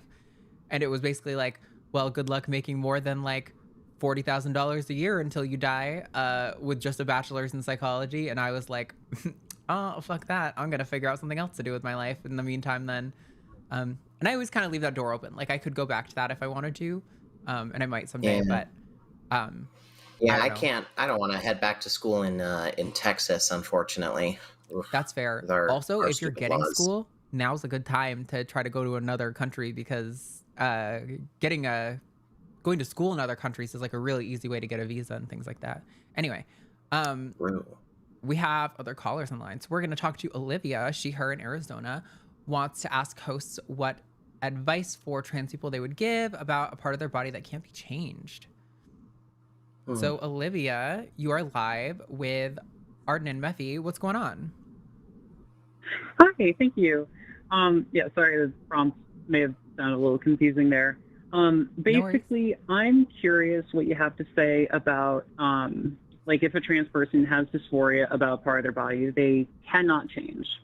I remember a number of years ago, I think I was just reading on like some trans-related forum, someone talking about their experience with, they got dysphoria about their prostate actually, because she felt she didn't like having a prostate, and to the point she actually went to a doctor and talked to them about possibly getting it removed, which if there's any urologists in chat, I'm sure they're cringing right now because you can't do that.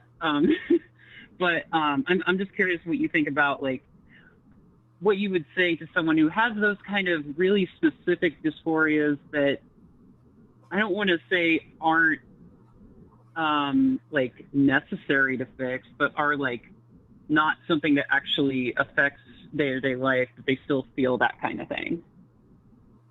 Yeah, I mean, this is really common, and I think like the part of the hard thing too about a lot of these specific things is there are like in many cases sort of burgeoning surgical interventions that can address those features, but a lot of them aren't great. Like height changing things, shoulder width changing surgeries, rib sculpting surgeries that are like, don't get me wrong, qualified doctors are doing, but they're not like really well researched, well established literature on them. And so like you are taking a big risk by engaging in those things. Voice changing surgery is another option where it's like, it can be really effective. A lot of people are really happy with it. I've known many people who've gotten voice surgery who have a very weak, raspy voice for the rest of their life, and it didn't really change the pitch much, and they're really unsatisfied with it. So definitely, yeah, I always urge people to just definitely do a lot of research on like, you know, what surgeries are well established and understood. Like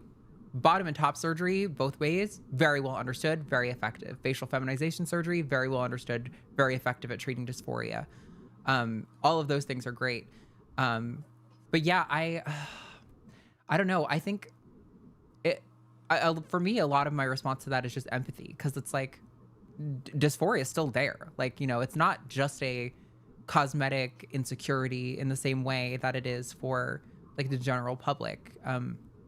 A lot of these things do have very heavily gendered connotations and can actively make your life more difficult. The fact that you can't change them, and with the prostate, that's like a very niche example, I guess. But yeah, I don't know. I think, for example, like I had been insecure about my nose for a lot of my life, and I got facial feminization surgery, but I told them like, don't give me a Disney princess nose. That's not what I want. I just want you to treat the dysphoria. And I think they did do that, but I'm still like low-key a little insecure about it. But I've learned to kind of be okay with it. You're gorgeous. How dare you say that about yourself? I get it. No, but it is just like a thing, you know. I like a lot of women who are like popular in media, and we do media here, have like these cute little Disney princess button noses, and so it makes me a little like, oh, that's one thing. But it's like not really that big of a deal for me, and like part of me also takes pride in being able to be like, no, I kind of want to learn to be okay with this, so I can be the old woman who is like talking to the young girls and being like, when I was your age, I was insecure about my nose too, but I learned to love it and find myself beautiful and that kind of thing.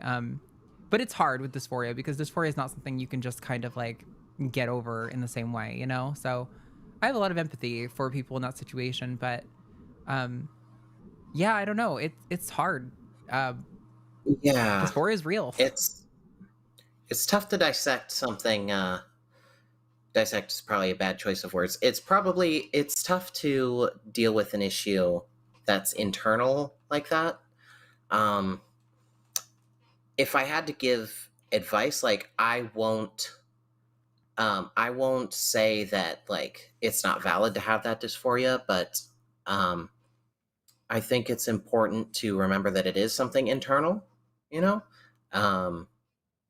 It's something that you don't interact with it often, really. Like, you don't have to do anything with it ever if you don't want to. You don't have to there's no part of social interaction that you do with the prostate. So I would say, well, maybe not for you, but yeah. I would say we're beyond a casual interaction at that point. But you don't even have to do any of those things, you know? It can just be a part of you that's internal that you don't think about. Like, you know, I don't have a gallbladder. I had a bunch of gallstones in it a while back, but the empty space where my gallbladder should be is not something that bothers me, even though it sets me apart from most people. You know, it's just an internal thing that I don't have to think about on a very common daily basis. And I won't say that that's the same at all, but I will say it's something that we don't necessarily need to think about all the time. And it's something that if you talk to a therapist, you can work on finding a way to ignore, and it'll never like force itself into your awareness, you know? Mm-hmm. I also think Ember said something in chat, friend of the show, that was like, it's easier to love other people than ourselves for many of us. And I think that's very true. I think really these kind of situations just call for a deep sense of empathy with the person, where it's like, hey, listen, I get it. I have dysphoria about things that I can never change. Like, I think a lot of trans people do. And it's just kind of part of the journey of learning to kind of accept that life isn't going to be the way you want it to be, which, listen, I get it. We're accepting that all the time as trans folks. As any minority group, really, you're accepting all the time that life is not really cut out for you, or built for you. And yeah, I think it's I don't know. I would try to approach that conversation with empathy, I guess. But yeah, I don't know. Something that I like to remember when it comes to how we treat ourselves is something I call it the reverse golden rule. You know, treat yourself how you're treating everyone else. You know, would you ever like go up to somebody and say, hey, you're not really your gender because you've got a prostate? Right.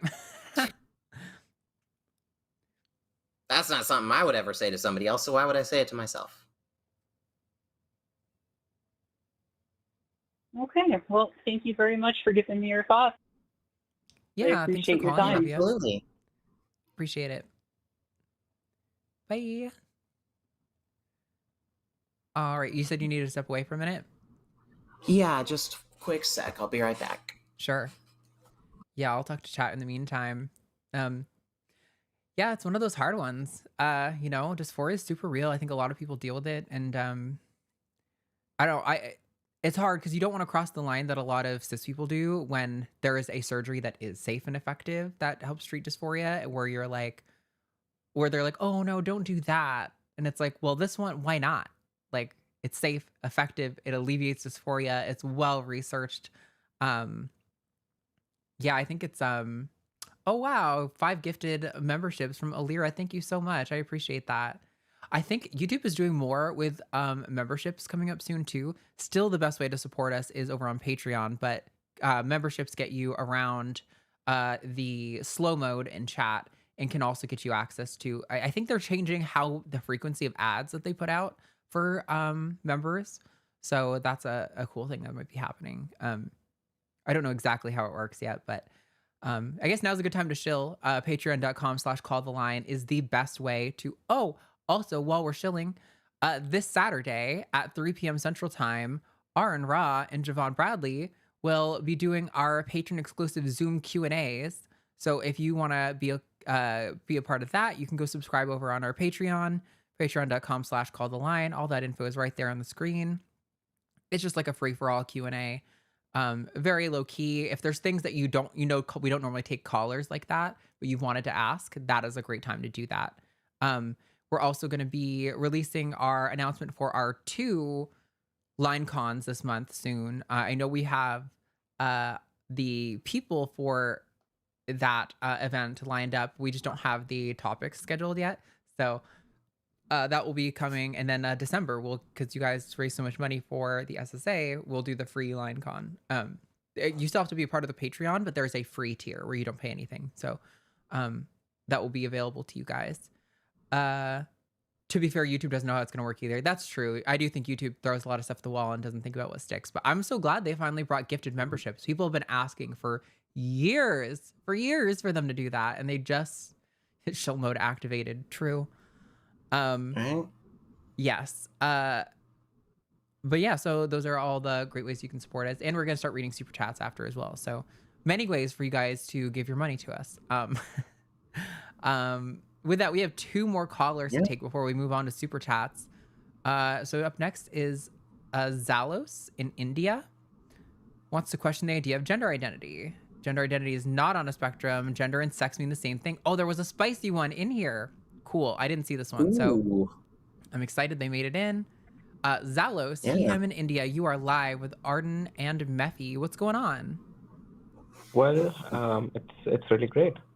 I'm really excited to have this discussion about gender identity. Mm-hmm. Cool. Me too. Yeah. So I would like to. My essential claim is that I would like to push back against the claim that you can know what it feels like to be X without being X. To me, it seems like if you have to know what it feels like to be something, then you have to be that thing. So, for instance, a human being cannot know what it is like to be a chair, and a chair cannot know what it is like to be a human being, right? So, if someone is a male, then it seems to me that it's not possible to know what it feels like to be a female. You could say that there is some. Well, if I can just head this off, actually, sorry, can I just? Yeah. If I can just head this off, I just want to clarify that I don't know any trans person who's saying that they know what it feels like to be a cis person. Right. I'm not saying that my experience is the same as a cis woman's. I'm saying I have a trans woman's experience. So I don't really know. It's kind of like a bit of a straw man. Like, this is not something that me or any trans activists that I know are advocating for. So Zalos, you're sort of putting your own assumptions about it into the question, right? You're saying sex and gender are the same thing.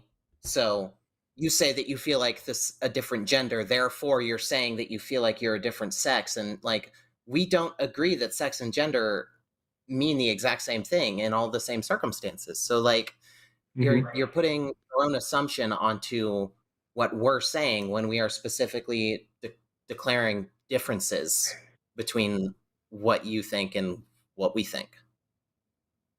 So I guess when we talk about the word woman, which denotes gender, it's not a sex term, it denotes gender, right?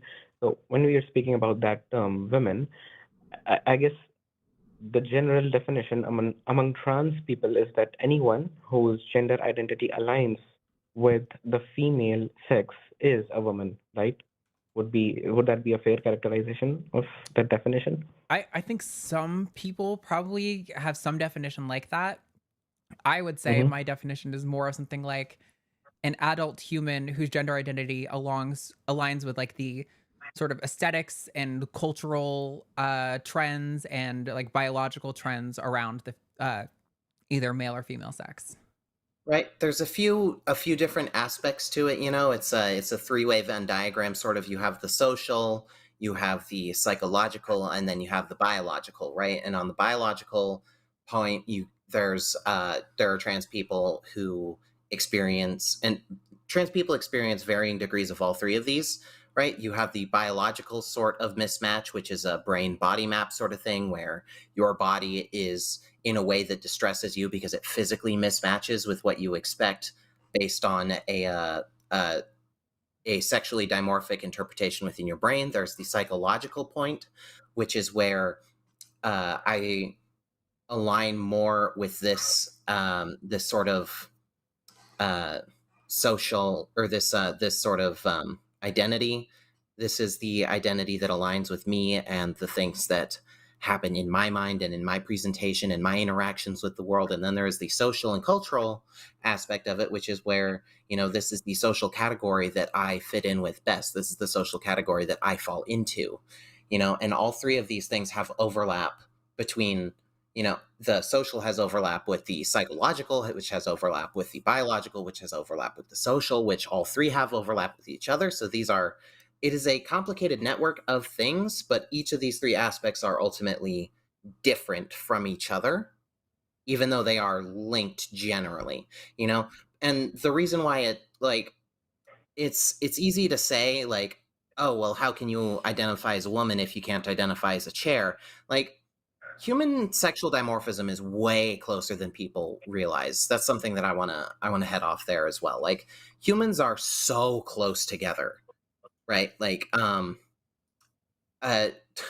we have so few differences that it's surprising that more people are not trans, that there's not more crossover, because my parents, right, there's like 8 different steps that leads to someone being growing up into an adult human of one sexual dimorphism or the other. And at no point, though, at any one of those steps, they could be interrupted and something could go different, and that includes psychosocial stuff, right? But there's no point at which the process could be interrupted that I would be born a chair. That's nowhere within the human experience. So, if I understand you correctly, I think you're saying that human beings are so closely related to each other that they could feel to some degree what it feels like to be another human being, but because human being and a chair are like two completely distinct things, and they're so far apart from the human That's not what she experience was saying. it's like, no. Sorry? No, that's not what she was saying. She wasn't saying that you could know, therefore, what it feels like to be another human being. She was just saying that there's a lot of overlap between them the concept of gender identity, which is also, there's so many different trains of evidence we can go down for the existence of that psychological phenomenon. But she wasn't saying that you could know what it's like to be a person. Like, that's why part of the next pushback to what you said it was going to be was that I don't think any male knows what it's like to be any other male, or any female knows what it's like to be any other female. Exactly. I would completely agree to I'm that. not pretending to be someone else. I'm just being the actual version of myself, Sure. So, as you said, that there are essentially 3 elements, which is that there is a social element to gender, and then there is a psychological element to gender, and then there is what was the third one again? The biological. I think, the biological one. So, is it the case that trans people usually have this sort of overlap of all these 3 factors, or is it just one determining factor? Everyone has all 3 of these factors. It's just with trans people, sometimes they're just not aligning. Right. We see throughout most of the population, the biological matches up with a certain social, matches up with a certain psychological profile. But it's not always the case that all 3 of these things line up in the same way, which is why you don't just see trans people, you see different kinds of trans people with different kinds of dysphorias. So, is it the case that out of these 3 factors, which is psychological, biological, and the social one, out of these 3, is it the case that any one factor plays a more crucial or more determining role in determining what someone's gender is? Is that the case? You'd have to ask someone smarter than me. I would say that gender identity is the most important one, because when it comes to just how we treat people, we should be treating people how, in a kind way. We should be treating people. Yeah, go ahead, Arden. I was just gonna say, so it's kind of, I want to unpack the question, because it depends what you mean. In determining someone's gender, I don't think we really have a solid understanding of what it is determinant of someone's gender identity. There's a lot of sort of theories, but none of them are really conclusive. But I mean, that's mostly because we don't know a lot about the brain. The brain is a very highly dynamic organ when it comes to everything from your motor functions to your personality to things like your gender identity. However, I don't really think the fact that we, like, I wouldn't disagree that for sure the biological component seems to be highly correlated with the psychological component. They're not, I would say, like, they're not orthogonal, right? They're not unrelated, but they're not one and the same. Sure.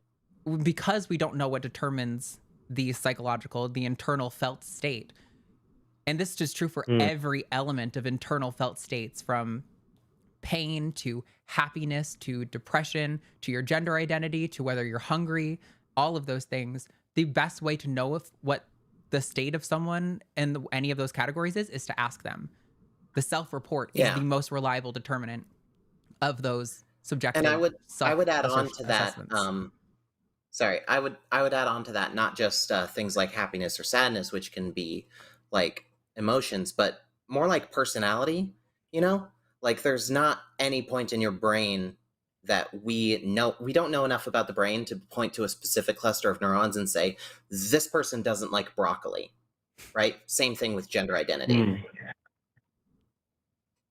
Okay, so is it the case that if someone comes up and says that, you know what, my gender identity seems to align more with trees, I seem to be relating much more closely to these objects, which I call trees, would you say that is something absurd, that there's something wrong with them? Or would you be like, okay, that's their gender identity, and even though it seems so, what should I say, so absurd to me, still I'm going to respect that?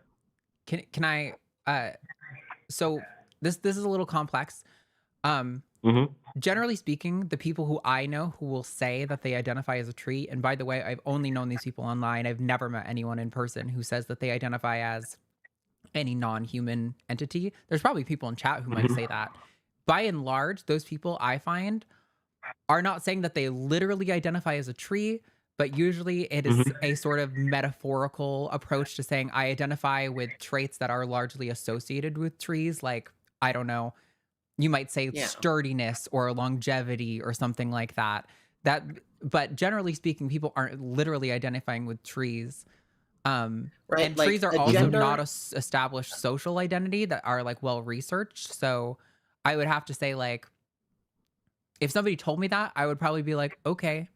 And then I wouldn't really know what else to say, because what am I going to say? Like, no, you don't feel that way? Yeah. Or like, if I think if I told them they're weird, they would probably that would not be good for them. So when it comes to things like, if I could just jump in, when it comes to things like xenogenders, it's like, your gender is a part of you. It is not the entirety of you, Like, if I were to take away your gender, you're still got a human there, It's just one piece of the puzzle, right? So basically, if a person was saying that they identified as a tree, usually what they're doing is they're saying the thing that fits best into this slot that you put gender into, I put tree into,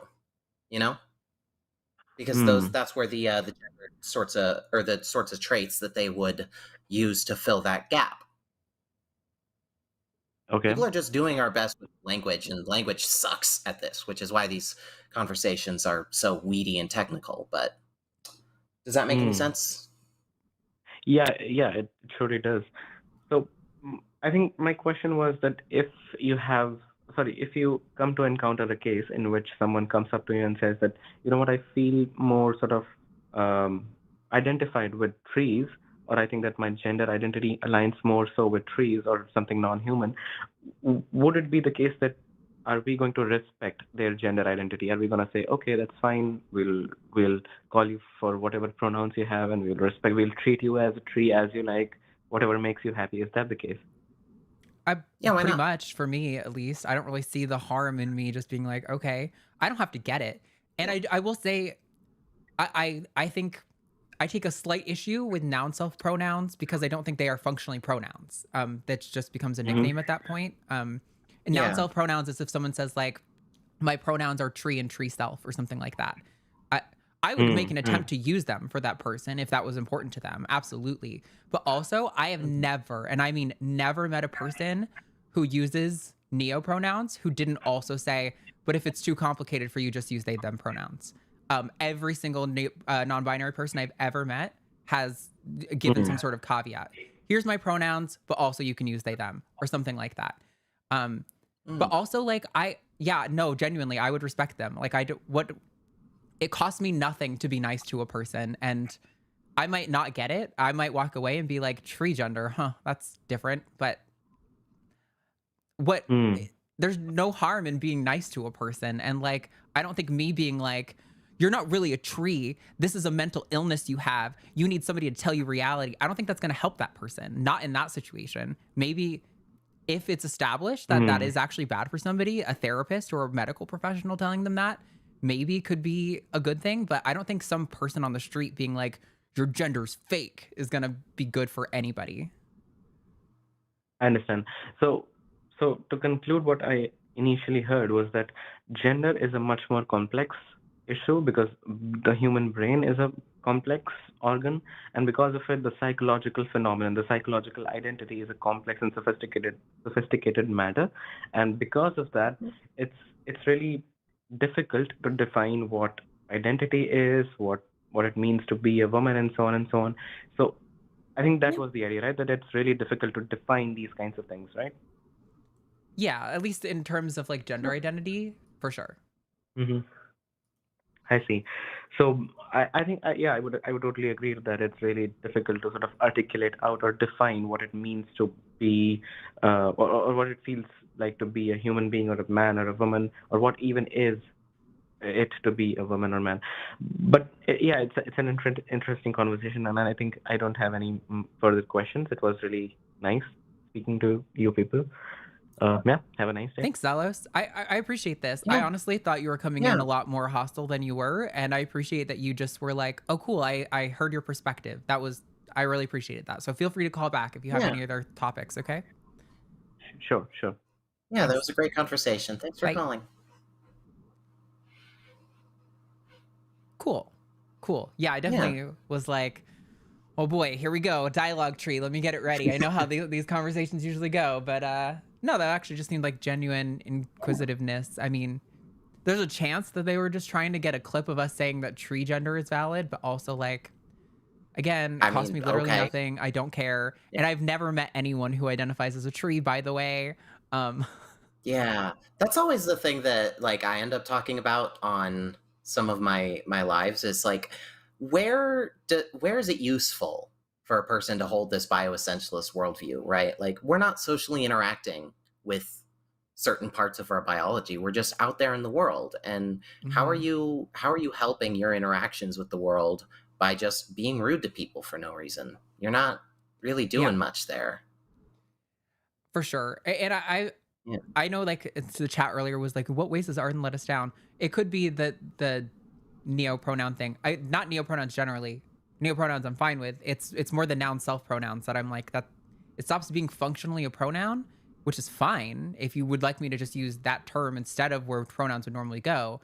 But like linguistically in my brain, it doesn't fit the same way pronouns do into the sentence. And so I'm like, I don't really see how this is a pronoun, but like, also, I don't care. Like, if that's what you want me to call you, it's not a big deal to me.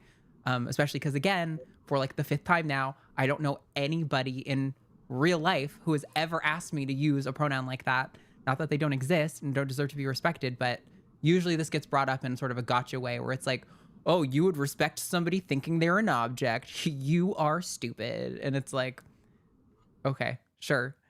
All I know is I don't know what the contents of someone's mind is like to be able to tell them whether that's an accurate description or not.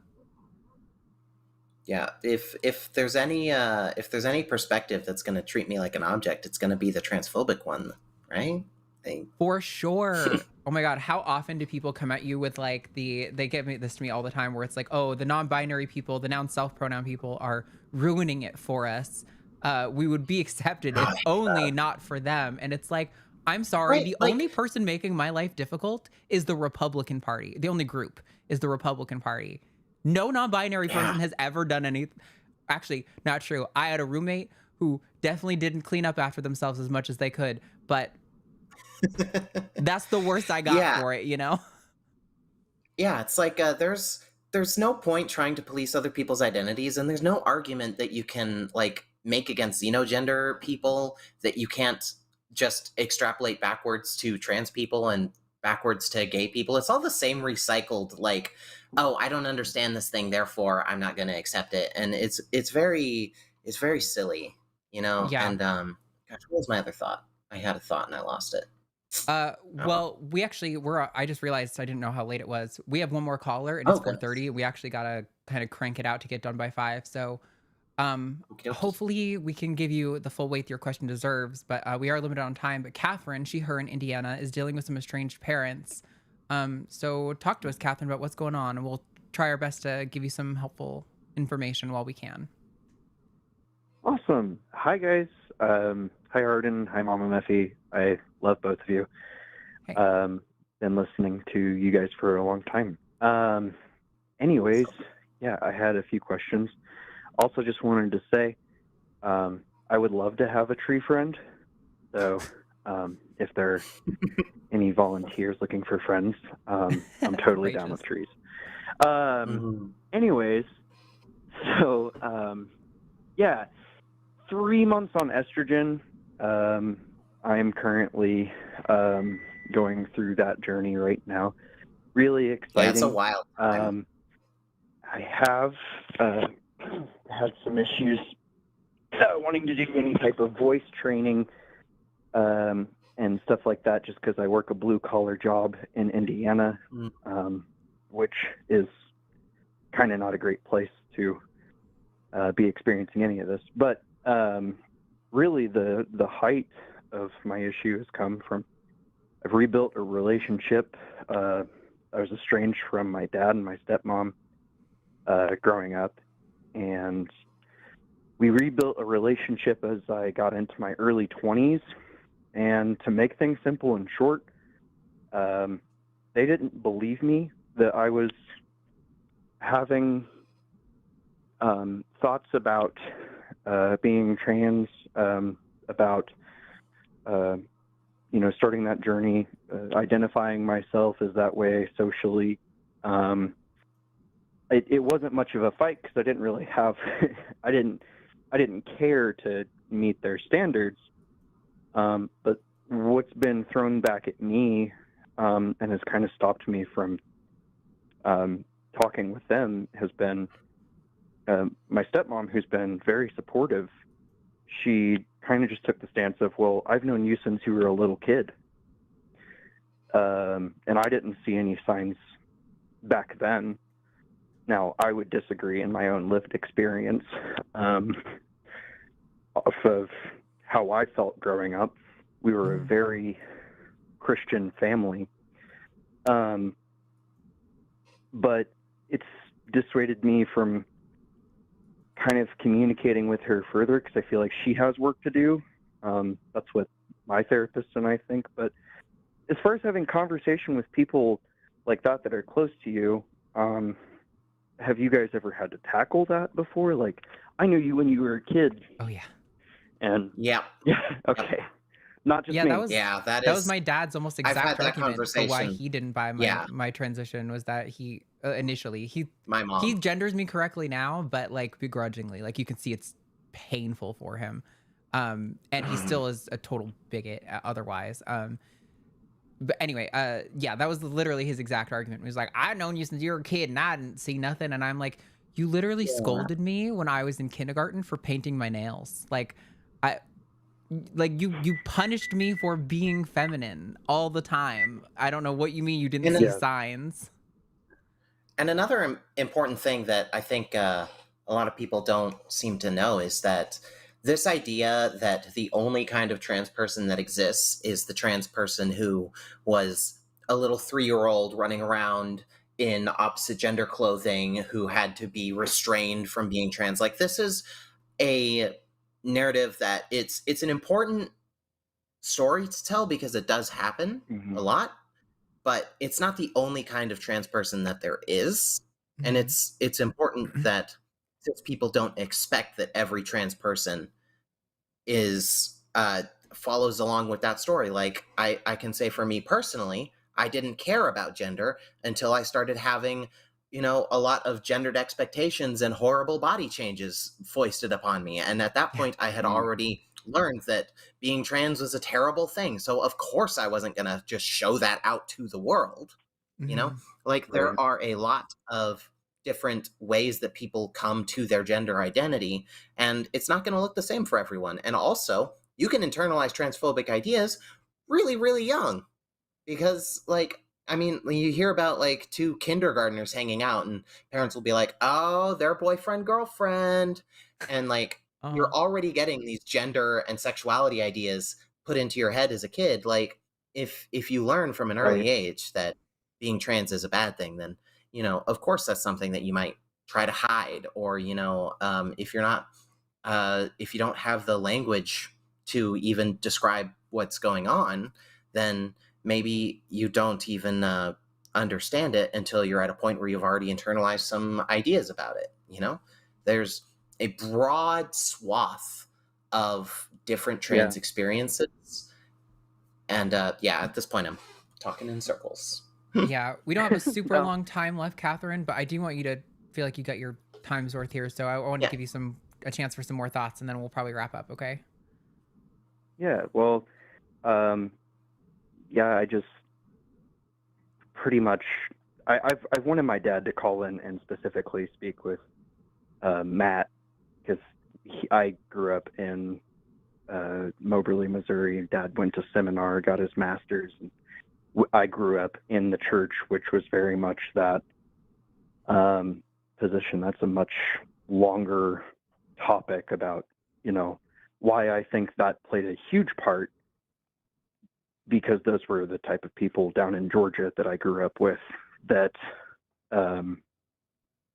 you know, like, they made fun of people that looked different or were gay. Yeah. And that was just very normal. And it's frustrating to have them, they'll post on their social media, you know, things like they're pro LGBTQ plus, they're pro science, they're voting blue, part of the blue wave. But when it comes to their daughter, it's difficult.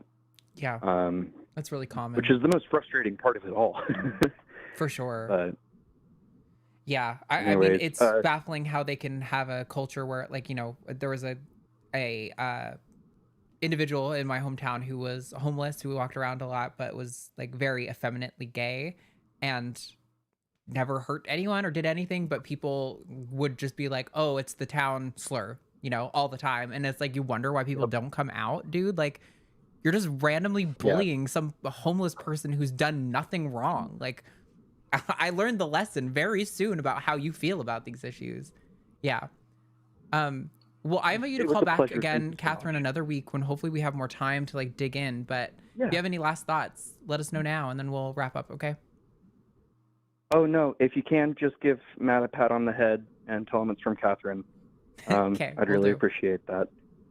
Cool. Thank you so much for calling, Catherine. I appreciate your time. I'm sorry we didn't have more time to talk. No, you're fine. Okay. Have a good day. Good luck dealing with your stepmom and your dad. Bye. Bye. Just make sure that you give Matt no context on that, you know? Just say, this is from Catherine, and just don't elaborate at all. It's all right. He'll probably be deep in an EQ raid when I get out of this or something. Oh, they don't raid till later, so maybe not. Fucking nerd. Just kidding. I also am gonna go play Pokemon ZA after this. Well, I have a little bit more work to do, but anyway. Okay, we have super chats. We have to get cranking actually on these. I didn't realize how late it was. Oops. Here we go. We got $4.99 from Jesse Chappelle, or Chapel maybe. Can't make it, but to the live, but I hope it goes well. Thank you. I thought it was pretty good. We didn't get too much spice, and even the one that I thought was spice was actually pretty friendly overall. So yeah, that was a productive conversation, I think. You know, sometimes people just want to know what's the most useful way of interacting with the world and understanding trans people. 30 maze emoji from @poetical irony. The unofficial pre-TACIS off-the-line online poetry jam number 6 had some nice text chatting, but still only me in the VC wub face. # Team Mephi. I already got a point. All right. Yes. Poetical irony does a what little currency is that? Shekels. Oh. Huh. Yes. I didn't think that was a real currency. Yep. It sounds, because it's in the Bible, it sounds fake to me. I'm like, there's no way that's still a thing. But yeah, no, it's a thing. Yeah, $5 New the Zealand only time I ever dollars. hear the word is in anti-Semitic propaganda. Sorry, you go ahead. From Christina Hankey NZ, did Josie get elected? Also, congrats to Erica Duso, trans woman mayor-elect from Downington. Great night for LGBTQ or the community. # Team Arden. Josie started early for the midterms. Same time as congressional candidates for midterms did. So even though she's not doing Congress, that's what. So she did not. Her race was not on Tuesday. But yeah, Erica Duso is actually also a viewer of the channel. She had messaged me before, because she grew up in Vermont, I believe, and she was like kind of relating to me on. Everyone's like, "Oh, Vermont, Bernie Sanders, you guys must all be leftists," and it's like, no, we're not. Not in the rural areas, which is most of it.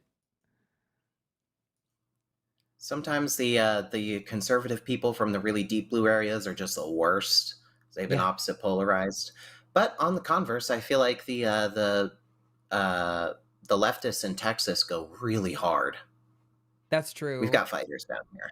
Also, we got to crank through because we have a ton of super chats to get through. Right, so sorry. No, I'm it's a okay. yapper. I'm a yapper. No, me too. I was just like, yeah, we can't afford to yap right now. All right. $10 from @BramleyCX. I realized I should draw flames on my estrogen patches, so then I have stickers to put on myself to make my transition go faster. # Team Arden. Nice. If it works, it works, right? $20 from BB Bunny PT8SW. I hate that they changed the handles over to this. I've wondered for a very long time why all the genders are part of the sexual orientations in LGBTQ+. Sorry for missing letters instead of sexual orientations in a separate acronym for primarily because our oppressors are the exact same for the exact same reason. And our liberation was very intimately tied. Trans people were like a big part of the gay liberation movement before being trans was like the term we used. So I couldn't explain why, but if you're trans, you've probably been asked, why couldn't you just be a gay man or be a gay woman? I don't know why they do that. $5 Canadian from Quantum Chaos. I feel personally attacked as a pedantic, annoying asshole, but still # Team Arden. Listen, I call it like I see it. We've got $5 from Marceline, the Dysphoria Queen. Thanks to the advice when I called in 2 months ago, I have now been on HRT for a month and a half and have been feeling so much better. # Team Arden. I'm so happy for you. Definitely the feeling was the first thing that I noticed to change. I was like, that first year is crazy. Yeah. $5 Canadian from @Quantum Chaos. Danielle, you're describing Mark Carney's policies. Western Canada has poisoned your mind against the LPC, but you are a textbook LPC liberal. # Team Arden. I will take your word for it because I don't know Canadian politics that well. Yeah, me either. Sorry, folks. $5 from Joshua Everett. Haiku, nothing funny or smart to say or ask. So here, take some money now. Beautiful. That's good haiku. $10 Canadian from Kelsey Soloway 5468. The issue is most of the hosts on TACIS are white. I don't expect any of you guys to be good on POC issues, but it would be nice to see a non-Mayo face on every once in a while. I agree. Yeah, I mean, we went over all this stuff in the call. Yeah. It's I have more thoughts, but I wish it's I don't an really issue have of time who to get all into it gets a right now. platform. Yeah. I think the problem is that we tend to only have as like team members people who could be on any show, which means that we're gonna need somebody who's like comfortable talking on atheist stuff and is what's up? I'm super limited on time. I don't got time for no nonsense. Oh yes, good boy.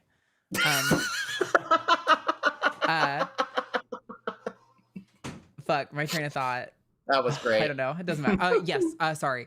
So they have to be like kind of willing to talk on atheist issues. And I found also a lot of creators who I like who are great on trans issues are not comfortable in that arena. And there's a lot of creators who are really, really great content creators who aren't great call-in show hosts, who aren't as comfortable live. But like, please send me recommendations. Like if you have a creator, you're like, oh, I think this person would be great. Please do send them to me.